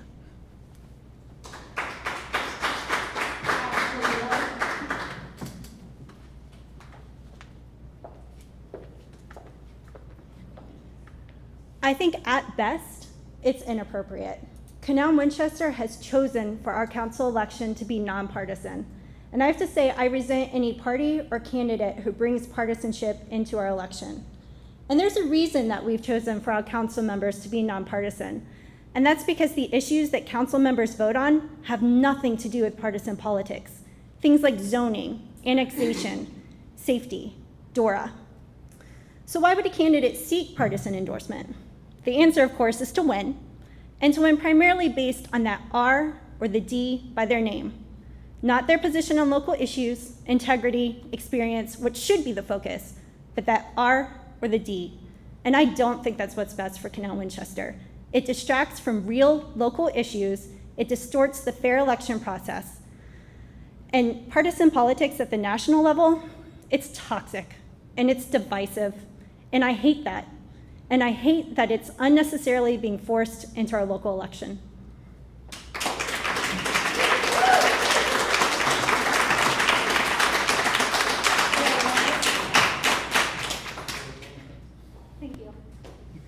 Ironically, I got the same note that some of them did, asking if I wanted the endorsement, and I threw it away. I put it in my recycling bin, and that's where it stayed.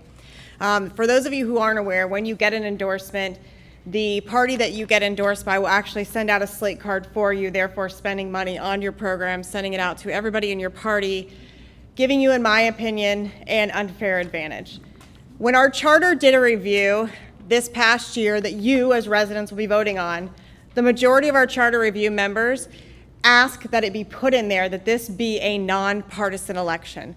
We went round and round. Our community spoke up loud. People called. People said, let's keep it neutral.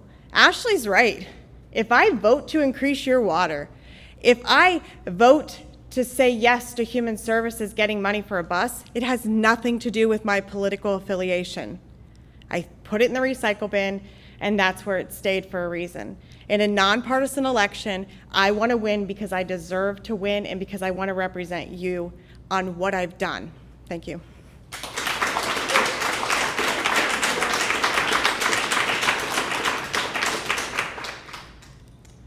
Okay, thank you. And many of you have answered this next question. So we will, it is, are you being endorsed by anyone? If so, who and why did you accept the endorsement? Does anyone have anything to add to this topic, or can we move on to the next question? I would like to add something. Okay, then we'll go through everyone to keep it fair. So Patrick Shea, you will be first up. Are you being endorsed by anyone? If so, who and why did you accept the endorsement? Didn't we cover this? Yes, but we have one candidate that would like to answer.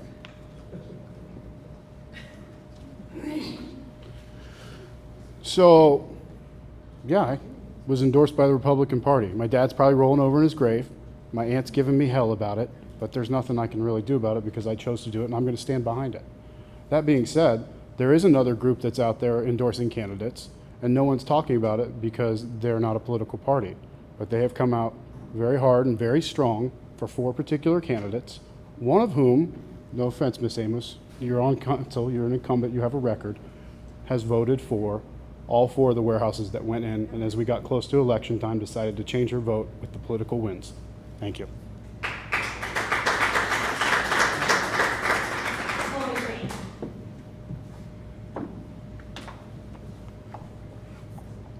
So I have been endorsed by the Franklin County Republican Party. Although the race itself is nonpartisan, I've met with Democrats, Independents, Republicans, and learned that we can all connect on issues. So while I get why endorsements may be frowned upon, I thought it was important to demonstrate my ability to gain the support of groups who have been out there working hard for our community long before I decided to enter politics. The endorsement I'm looking forward to the most is from the voters on November 2nd, voting Chloe Green for Canal Winchester City Council. Thank you.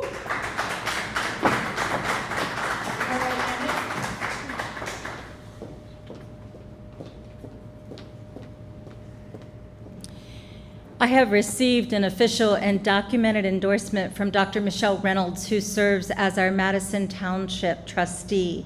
And part of the question is, why did you accept that nomination? I respect Michelle very much, and we need to be partners with Madison Township. Many of the services that they provide support our residents and our neighbors.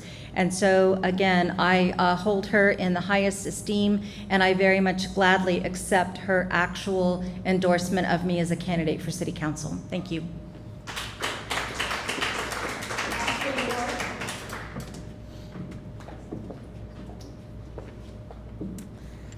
I have not been formally endorsed by any particular party. My talk earlier probably gave you that inclination. However, there are some local groups, local Facebook groups that have really rallied behind me and 3 of the other candidates based on our positions on local issues and our integrity. Those 2 groups are Canal Winchester for Responsible Growth and Canal Winchester for Smart Growth and Responsible Growth. They are nonpartisan, and they're both on Facebook if anybody wants to look them up to learn more about who they are or what they stand for.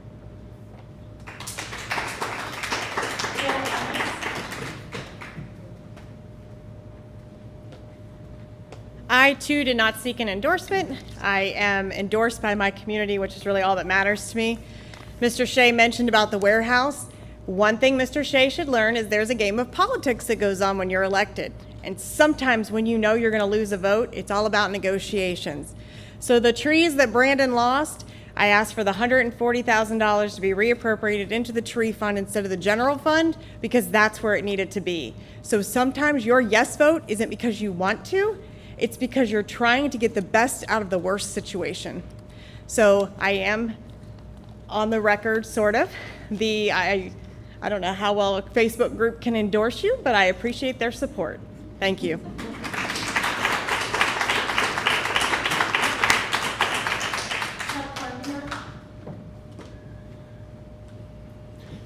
I also did not seek any endorsement, unfortunately, or fortunately enough, I guess. They asked us if we would like to be endorsed, and so I said yes after talking to them. I don't think that being endorsed by a lot of people is a bad thing.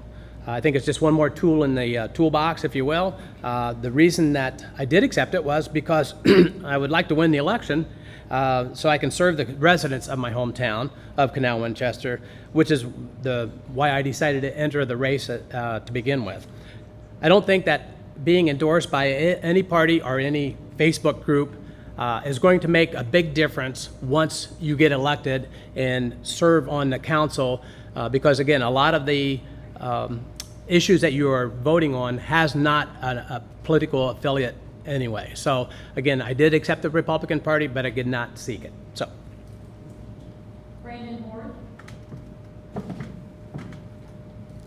While I did not accept or seek a partisan endorsement, I do accept the support from Canal Winchester for Responsible Growth, which is a page run by Pat and Cindy Lynch and Bethany Ferguson, who is in this room as well.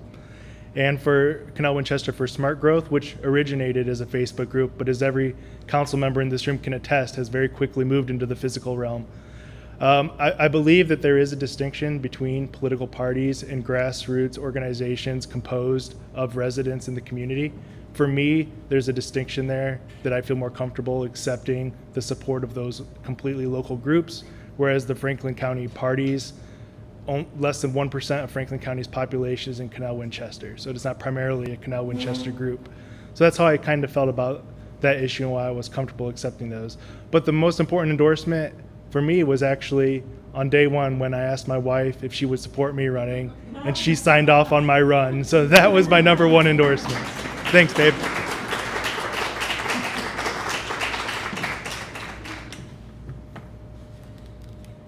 All right, thank you. Next question. How has your career readied you for working on the City Council, and what do you uniquely offer? Chloe Green.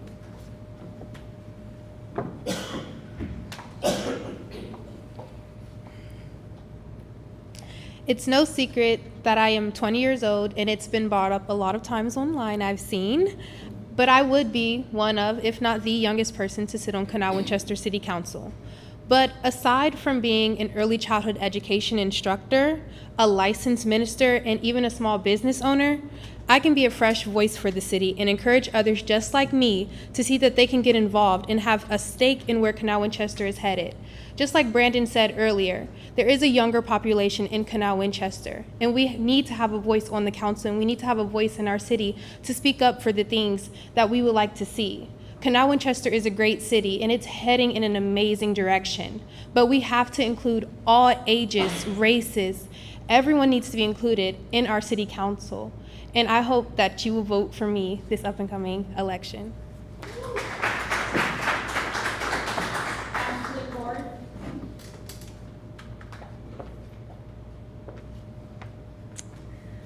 To start with, I have 2 degrees from The Ohio State University. Go Buckeyes.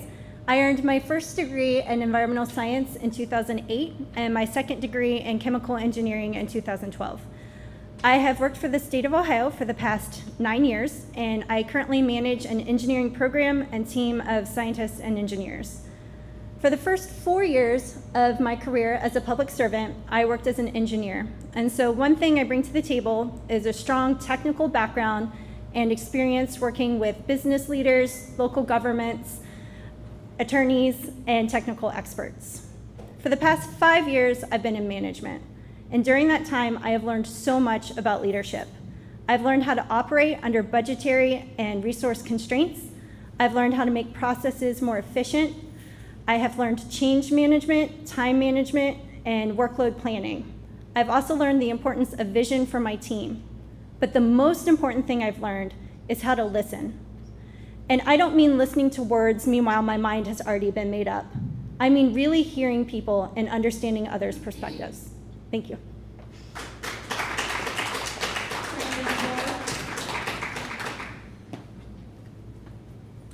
So I talked about this earlier, but I think one of the biggest, most unique things I bring is the fact that I come from a compliance and audit and risk background, or professional background at least. So I'll be able to bring an objective set of eyes to any issue council faces, because in audit that's important. You have to be able to look at all sides of complex issues, research them, and make sure you aren't letting your personal opinion come in and doing what's truly best for the community. Also, I have a bachelor's degree in history and political science from Bowling Green State University, a master's in policy history from Bowling Green, and I'm a published local history author. So I have a very healthy respect for local history and the context that got us to where we were today. So you can always count on me to have a healthy respect for the history of the community and to make sure that any changes we enact are carefully considered within respect for that history.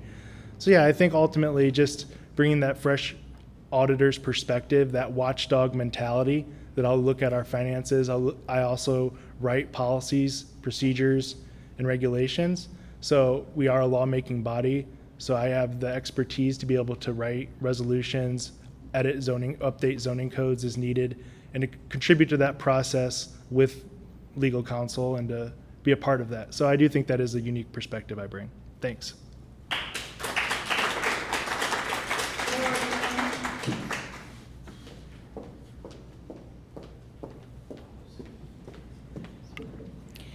I want to start real quick by saying to Chloe, I admire your courage, young girl. And so thank you for putting your name into this race. So one of the things that I think that brings me a unique opportunity as a council member is that I bring with it tons of business experience.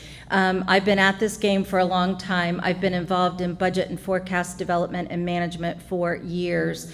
And for those of you that have done that, you know that's a hair-pulling exercise. Risk analysis, evaluation and execution of initiatives and projects. I've been involved in RFP, RFI, RFQ development for many, many years, contract development and execution, and then most importantly, I've been involved in people management for decades. And you can't get work done without people. And that's why I'm asking for your vote on November 2nd, because I want us to work together.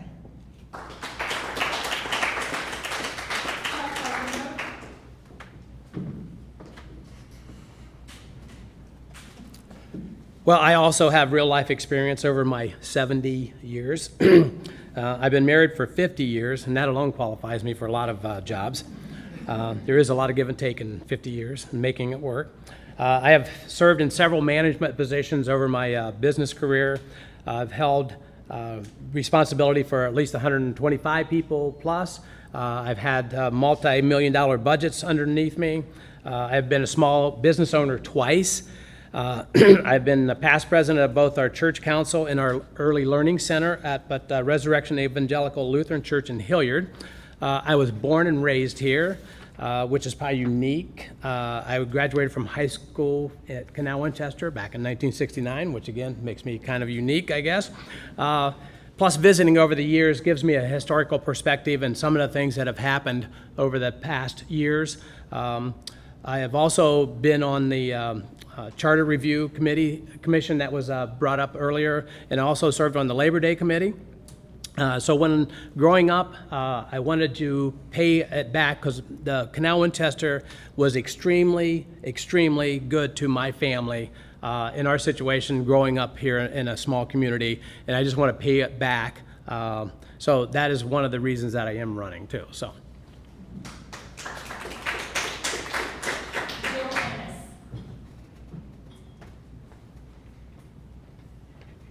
I work for a school district, so there's not a lot of crossover, but I will say one of the key things that I do is I am responsible for all the policies that get written in our district, which means I have to review the Sunshine Law, the Ohio Revised Code, the OAC, the ORC. I also have to review the Supreme Court listings that come out and all the things that are associated with that. I actually have my semi-annual going on right now, which is, for me, they love contracts. I love policy, so I'm not gonna lie. I sit and scour through every part of it and check every single code on it. But the biggest thing I think I bring for me, because I think you can learn a lot of things as you go along and become better at them, for me the biggest part is customer service. It's about listening. You have to listen in this job. You have to make yourself available. You have to be willing to have the hard conversations even when you don't agree. Like, you have to be able to understand where they're coming from, see them where they are, and understand the reasoning behind it. Because sometimes when people give you their opinion, you don't understand behind it. You're never going to understand where they're coming from. But if you take the time and listen and use your customer service background, then you'll be able to understand where they're coming from, which just adds another little special piece into the puzzle. And that's how we create a better city, is by bringing all of these pieces of the puzzle together. Thank you.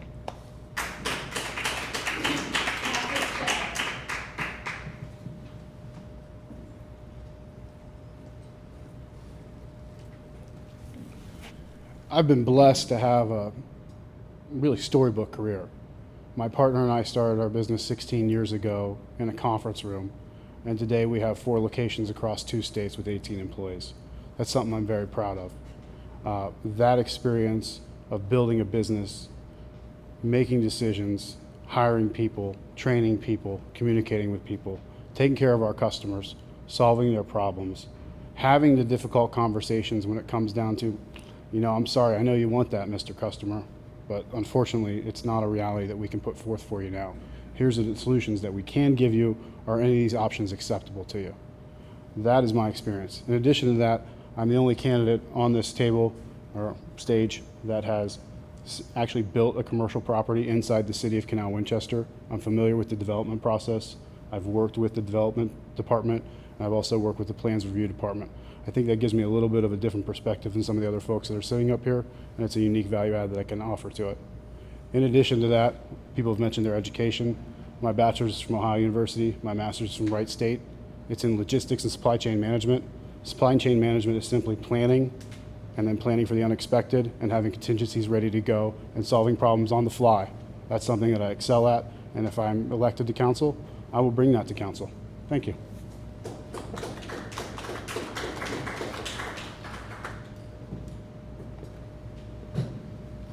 Thank you all. In what areas can you specifically help to improve our city? Lori Amick.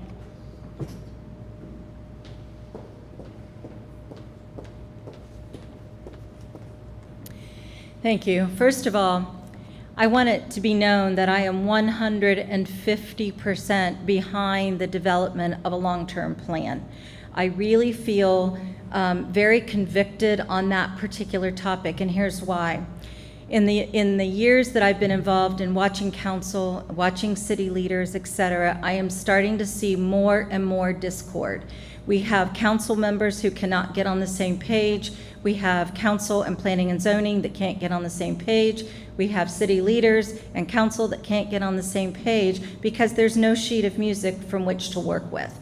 So I'm 150% behind the development of a long-term, and comprehensive plan.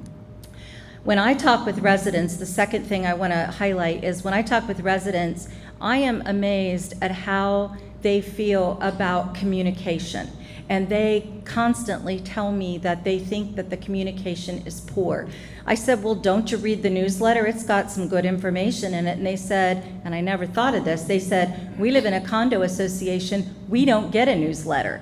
And then another resident in that community said, well, did you know you can get it online? And they're like, I didn't know that. So simple things like that, we need to do better at communicating and getting the word out.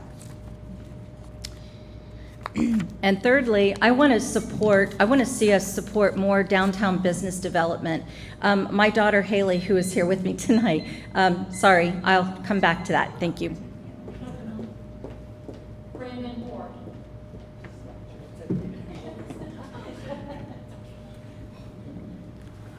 I also agree with Lori that one of the most important things I can do to improve this city is contributing in a meaningful way to the comprehensive planning process that really does touch on every aspect of our community. And Canal Winchester is at a crossroads, and I think it's really important that we get this planning process right.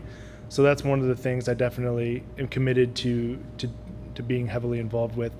But another thing I think I bring to the table is I've always been a pretty diplomatic individual. I'm a collaborator. I'm the person in the group that likes to hear everybody speak and then speak and kind of try to figure out ways that both sides can come together.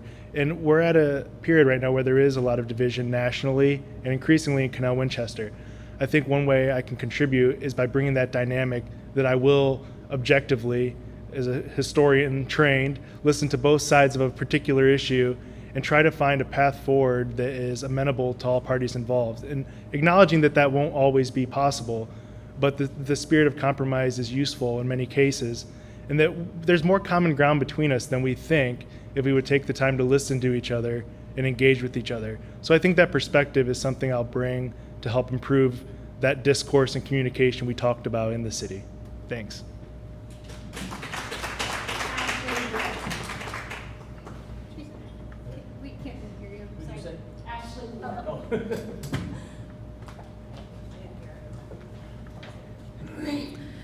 So two specific areas that I think would be good for me to focus on would be engineering issues and also financial issues, both of which I have experience in. And one thing that I would bring to improve the city is a new independent voice. I think we desperately need to get some strong voices in to provide independence and also fresh ideas.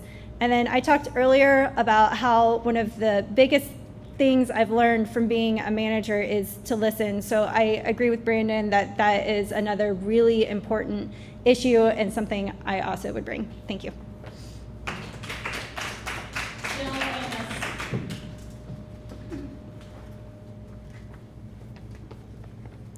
So I love projects. You can ask my husband. It's probably the understatement of the world, and half people in this crowd are probably shooting daggers at me because they're on different committees with me. But as a council person, I'm not done yet. I feel like we still have more to do. For the past 2 months, there's been a large group of residents, downtown businesses, and shops that have been working on getting DORA and information for the DORA in the hopes that we can push this along. We've been meeting with the restaurants, with the residents. We want to continue the success of that. Just some of the examples of projects that we started since I started on council. We have the hands-free wireless, which is now a first offense in Canal Winchester. We have curbside recycling. For those of you who aren't familiar, 3 kids showed up to community coffee and said, "Why aren't we recycling?" And from there, we worked with those kids, the city, and the school, and twice a month, we would stand out there and sort people's recycling for over a year to show that curbside recycling was necessary in our community. These are the kinds of projects that we have to delve into, but you have to see them to fruition. We have strong residential standards because of the work that some of the council members did along with Lucas. These are the things we have to continue to do. I'm not done yet. I hope to continue my community coffees because I feel like it's very important for residents to have an outlet to come talk to somebody. And the amount of things that we have shared and the great conversation that have come out of them have been impeccable. So, thank you.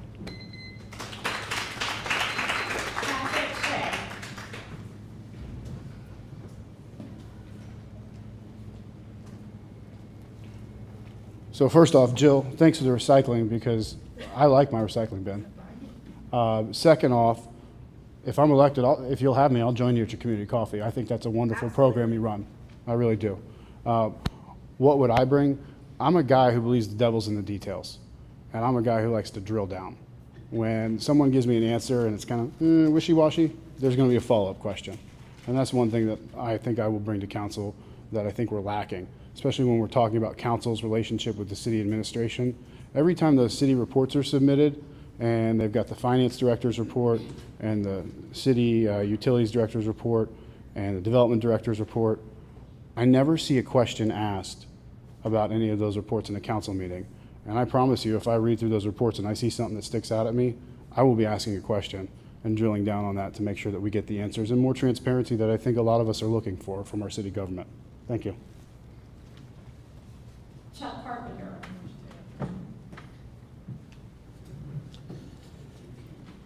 In what areas can you specifically help improve our city? I think the number one for me, just because of my sports background, I know I can help with the CWJRD organization and make a difference there, because I think that organization unfortunately does need a lot of help, and I think that that one can be turned around with a lot of help from the community and the council and the city.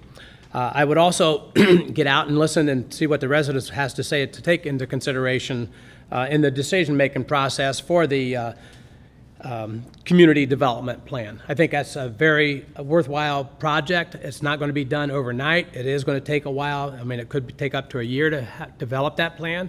So I think there's going to be a lot of talk, a lot of listening, a lot of meetings, and I think that's another area that I can help. I will get out and continue to work for the DORA, because I think that's a very good project for the downtown area, and I'll try to explore the cost of implementing that, because I'm sure that there is a cost implementing the DORA project, but also then push to make sure that it makes sense for the whole community and not just for the downtown. And then I would continue to work toward that safety study that a lot of us have talked about, not only for the police, but also for emergency and just in general, getting our money's worth from the Madison Township people.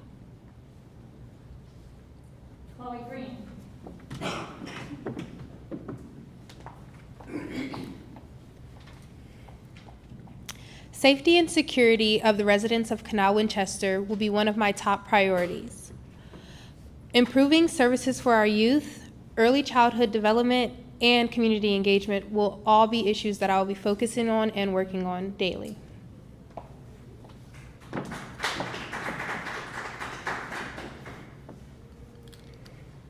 Okay, thank you all, and we're almost there. What are your top 3 reasons for running for Canal Winchester City Council? And we'll start with Patrick Shea.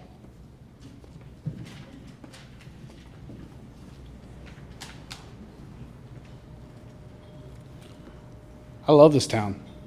Canal Winchester is a great town. I've been accepted everywhere I've gone in this town, whether it's a church that wasn't my home church, and I find these church ladies that do more service with their little pinky than I've seen done anywhere else in my entire life. That is one of my main reasons that I'm running. I love this town. I want to keep it nice. I want to protect our downtown area. I like walking downtown and seeing people at the establishments and the restaurants and enjoying that small town feel and that sense of community where people get together. I mean, I don't know if you guys know this, I met Brandon Horde at local cantina. That was the first time I met him and Amy, and we had a great conversation. Those are the kinds of things that make this town nice. I want to keep that small town charm as we sit here in Franklin County, in the 13th largest metropolitan area with Columbus, Ohio right there, keep this small town charm. That is something that is absolutely important to me. On the other side is we can't forego additional revenue streams to keep up our level of city services that residents have come to expect in this town. This town has great city services. I don't know about the rest of you, but if you've ever driven in another city after it snows, it's an absolute disaster. I hope you have four-wheel drive, because if you live in the city of Columbus, you're going to need it. But here in Canal Winchester, it doesn't work that way. Our city streets department is out there plowing those roads, getting them clear so those kids can get to school the next day. So I just want to say, I love Canal Winchester. That's why I'm running. Chloe Green.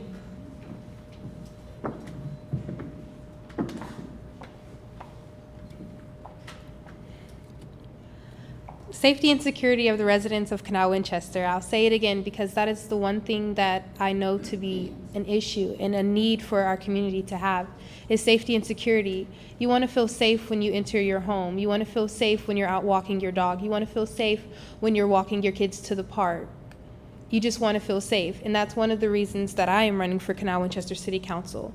Also, making sure that our tax dollars are being spent wisely and in the right places, and they're going to the right programs that are needed to help our youth and other organizations and other businesses that are in our city. Also, to incentivize smart business development and to think outside the box. Think about your kids. I heard once upon a time there was a bowling alley in Canal Winchester.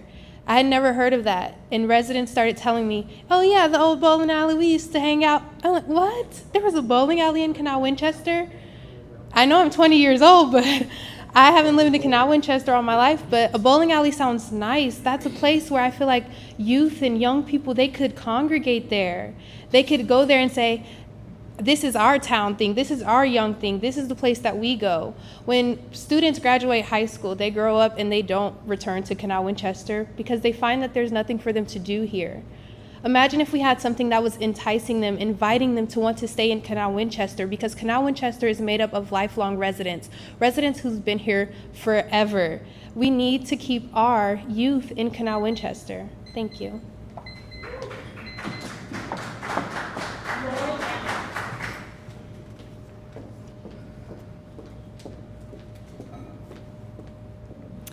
This is really easy for me. Canal Winchester is my home.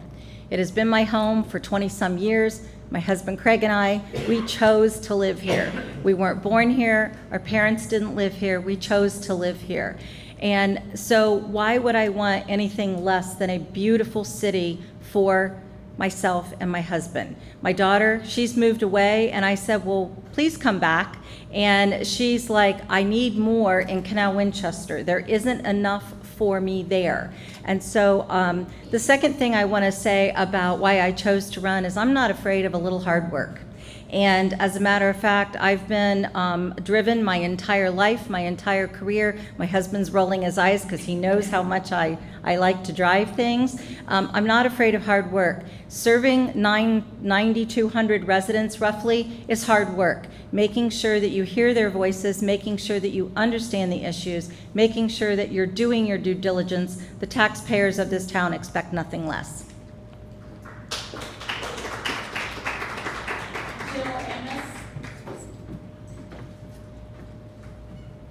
I'm only allowed to pick 3 reasons. Okay, well, I'll narrow it down. 1, I said I'm project driven. I want to see this 20-year comprehensive plan, and I want to see it through. There's a lot of pieces that I can bring from the last 4 years that I think we need to look at. There's a lot of pieces of that puzzle that we need to put together, and I want to make sure that we are including the diverse amount of people in our community to make sure that we're getting it right. Because if you're only doing this every 10 to 20 years, we need to get it right. We need to make sure we're thinking clearly. I'm not done. I'll be openly honest in telling you my opinions with city and staff and some of my fellow council members are not always popular. I'm not gonna lie. I ask the hard questions. I challenge some of the answers. That's what we're here to do. We're here to represent people, not to just stand by and sometimes let them walk all over you. And I want to continue engaging the residents. That is, again, and I will say it a million times, that's why you're here. It's not the money. You get paid a paycheck, but it's not the money that you choose to run. It's because you feel strongly about making a difference in your community and standing up for the residents, because that way they have a voice. I sat in a meeting 5 years ago, and I watched a building get built, and I kept thinking, they're not asking the questions. They're not asking the right questions. Why aren't they asking this? What about this? And nobody asked. So now I have the chance to ask, and I take advantage of it. Thank you.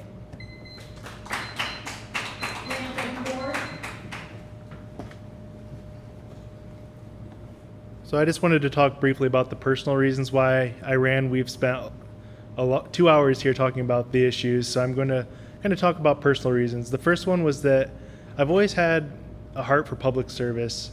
My dad was in the military. Both my grandpa served in World War II. My older brother was in the military. I would be in the military if I didn't have a heart condition that disqualified me, which was probably fortunate because I met my wife. But besides that, but this is another way for me to serve the public. I have such a healthy respect for our country's history, and our country was made great by people stepping up a higher call to serve the community. And I want to be a part of that. I want to serve all of you and do the best I can to create a better future for everyone in this room and in the community. I also wanted to be a voice for newer residents. I feel like certain parts of the city are still in sort of a village mentality run by a small club. I feel like it's important to have a voice on city council that is a newer resident that will bring a fresh perspective to the city to make sure that we are operating as a professional city. And the third reason is I was hoping if even one young person, of course, Chloe's younger than me, Ashley's also young, but if we can inspire, if I'll add them in, inspire young people to get involved in Canal Winchester, I think that'll be a huge success for all three of us, for other people our age to see, look, this is our future too. We need to be a part in building it. So those were the three reasons why I'm running. Thanks.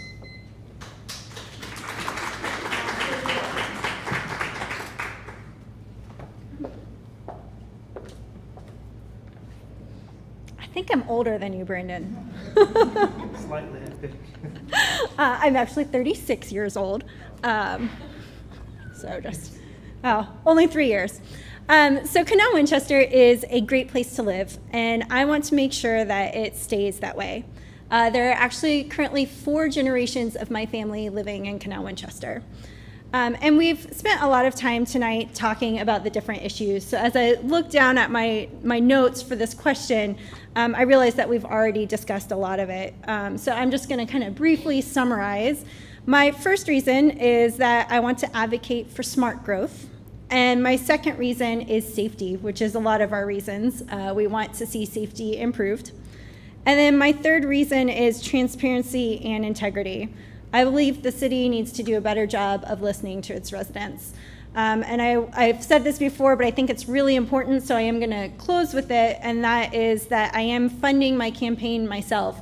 I think it is so important to be independent and not owe anybody any favors. Again, my vote will belong to the Canal Winchester residents. Thank you.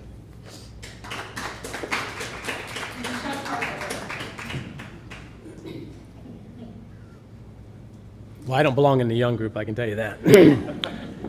In fact, I used to bowl at the bowling alley. That was here in Canal Winchester. Now, I'm not sure how long ago that closed, but it's been some time ago. I want to pay back the city for growing up here in Canal Winchester. Again, I stated that earlier. I grew up here in Canal Winchester with some other people here in Canal Winchester, and I think it is a great place. It was a great place, and it's been a great place, and I want to make sure that it continues to be a great place.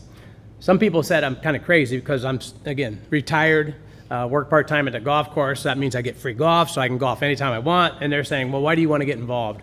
And again, I want to get involved to make sure that the difference is that are in our community now get resolved, and that community divide gets either a little bit closer and we're working together in the same direction. Also, I do want to support that business development program because I think that will give us a roadmap to where we want to be in 10, 15, 20 years. And again, to make sure that that continues to be updated and we're not just doing it every 10 years. So those are the 3 reasons.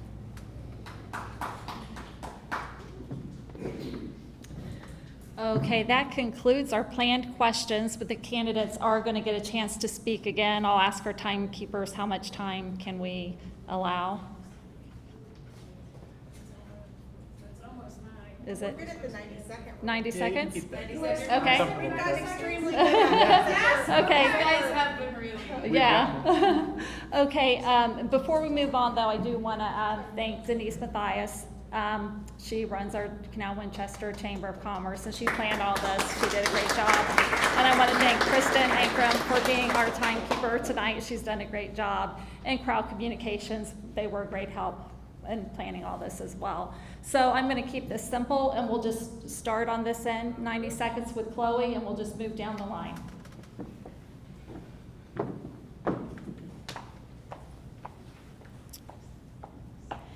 So, as I've been talking with you guys, I am Chloe Green, and I'm running to represent you, the people of Canal Winchester. I'm not a career politician. This is my first race, and I understand that the voters elect me. I won't forget that. Even if I am elected to a council, I will not forget that the voters have chosen me to sit on council, so I have to represent them to the best of my ability and at least take time out of my day to listen to what they have to say and to take into account, and when I'm voting on issues or I'm looking at issues, to understand that the public, they're the ones who hold all the power. They're the ones who elect the people that are sitting up here. I ask that you remember to vote for me on November 2nd, Chloe Green, but I also ask that you take the time to get to know each candidate. Don't just vote for a candidate because of an endorsement or a party or because of who their mom is or dad is or if they sit on council already. Ask that you take time, go out for coffee, get a hold of the candidates that are currently running. Because if you get a hold of them now, you get to understand and start to build those relationships that you will need when they are actually on council. So whether I'm elected or not, I ask that you would take time to get to know me. I'll be around tonight so that you can actually talk to me and you can ask me any questions that you want and I'll be willing to answer them. I plan on having full transparency with you. I'm not going to hide anything because I don't have anything to hide. And I ask that you still vote for Chloe Green on November 2nd. Thank you.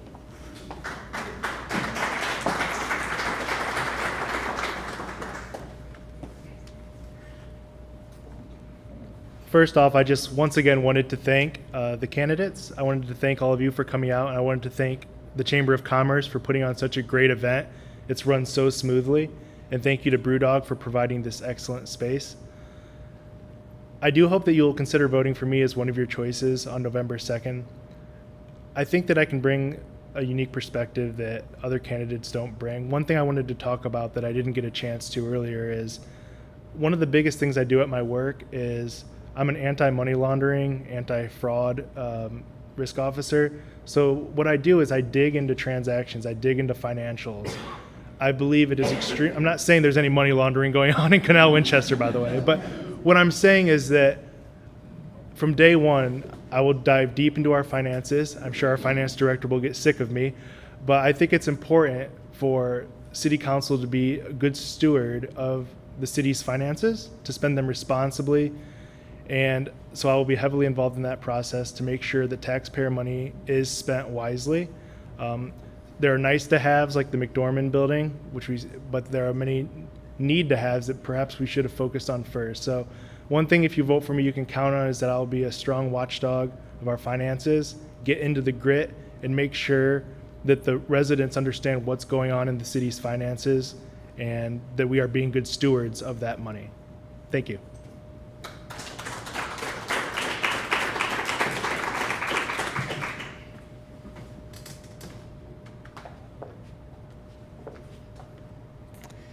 So we have spent a lot of time tonight talking about the different issues. So I'm going to take this opportunity to talk about myself as a person so you can get to know me just a little bit better.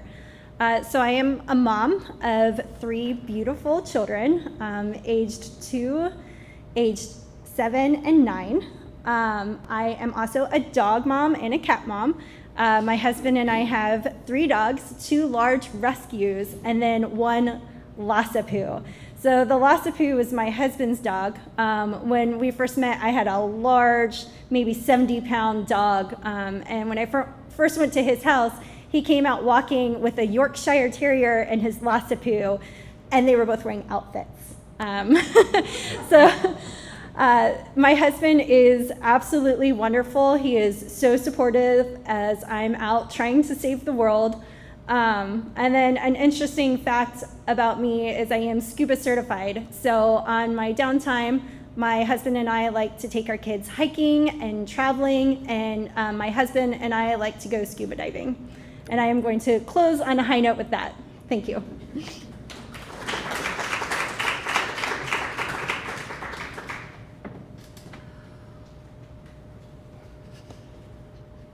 Again, my name is Chuck Carpenter, and I would appreciate anyone in here that would vote for me on November 2nd, whether you endorse me or don't endorse me, I guess.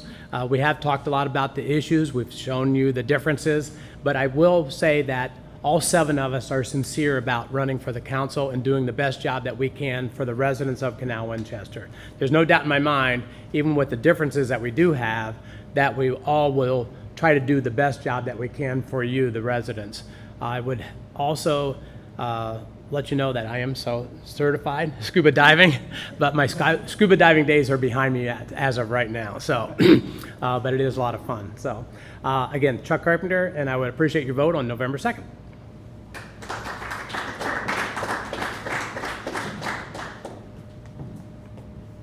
I, like Ashley, figured I probably talked enough already, so I was going to tell you a little bit about myself. I am the mother of 4 boys. They are 23. I have a set of twins that are 21, and then I have my baby who is 16 and towers over me at close to 6 feet. But he's still my baby, even though he doesn't like to think so. That's my incredible husband out there, and just like Brandon, he was the first one to sign my petition so that I can make sure I had his full support. I wasn't twisting his arm or making him hold the pen. Just kidding. He's my biggest fan.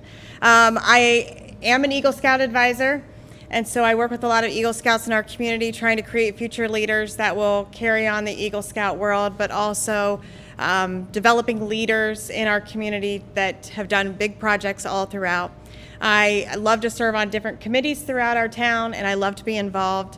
So you've probably seen, I think there's a good chunk of you out here in the crowd that I've worked on committees with or seen you at events, and I just absolutely thank you for all your support. And side note, Chuck did tell me if he didn't get elected, he was still volunteering for the JRD, so I'm very thankful for people like that who are willing to commit to our kids. So I do appreciate you being here tonight. I appreciate everybody for putting this on, all of the community out there, hello. And yeah, I'd appreciate your vote this year so I can continue doing what we're doing. Thank you.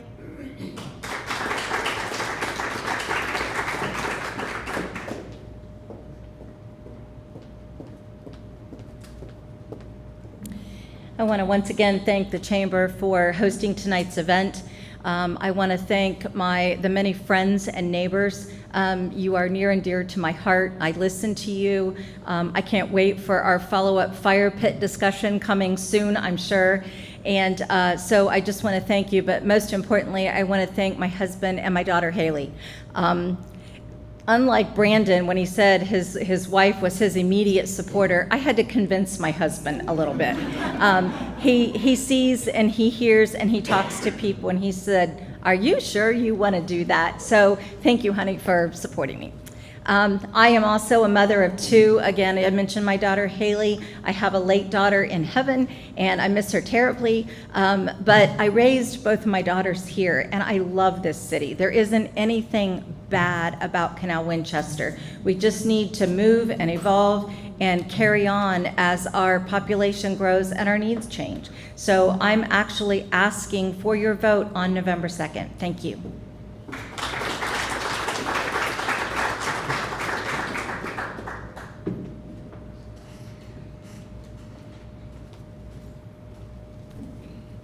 Thank you, Chamber, for having us.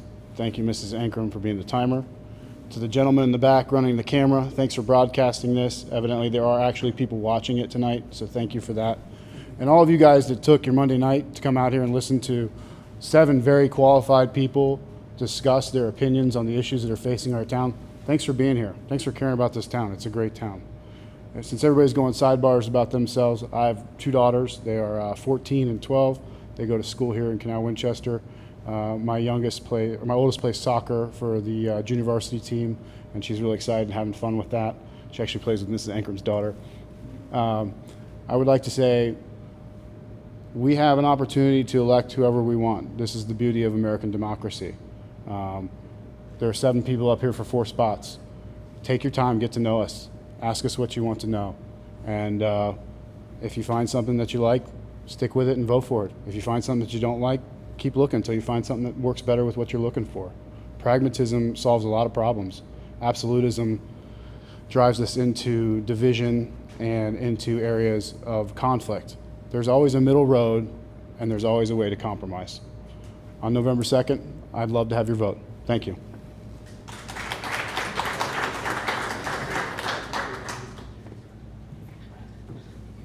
The candidates did a great job. Thank you all. So election day is November 2nd. There are 4 seats available. Good luck to all of you, and thank you for being here.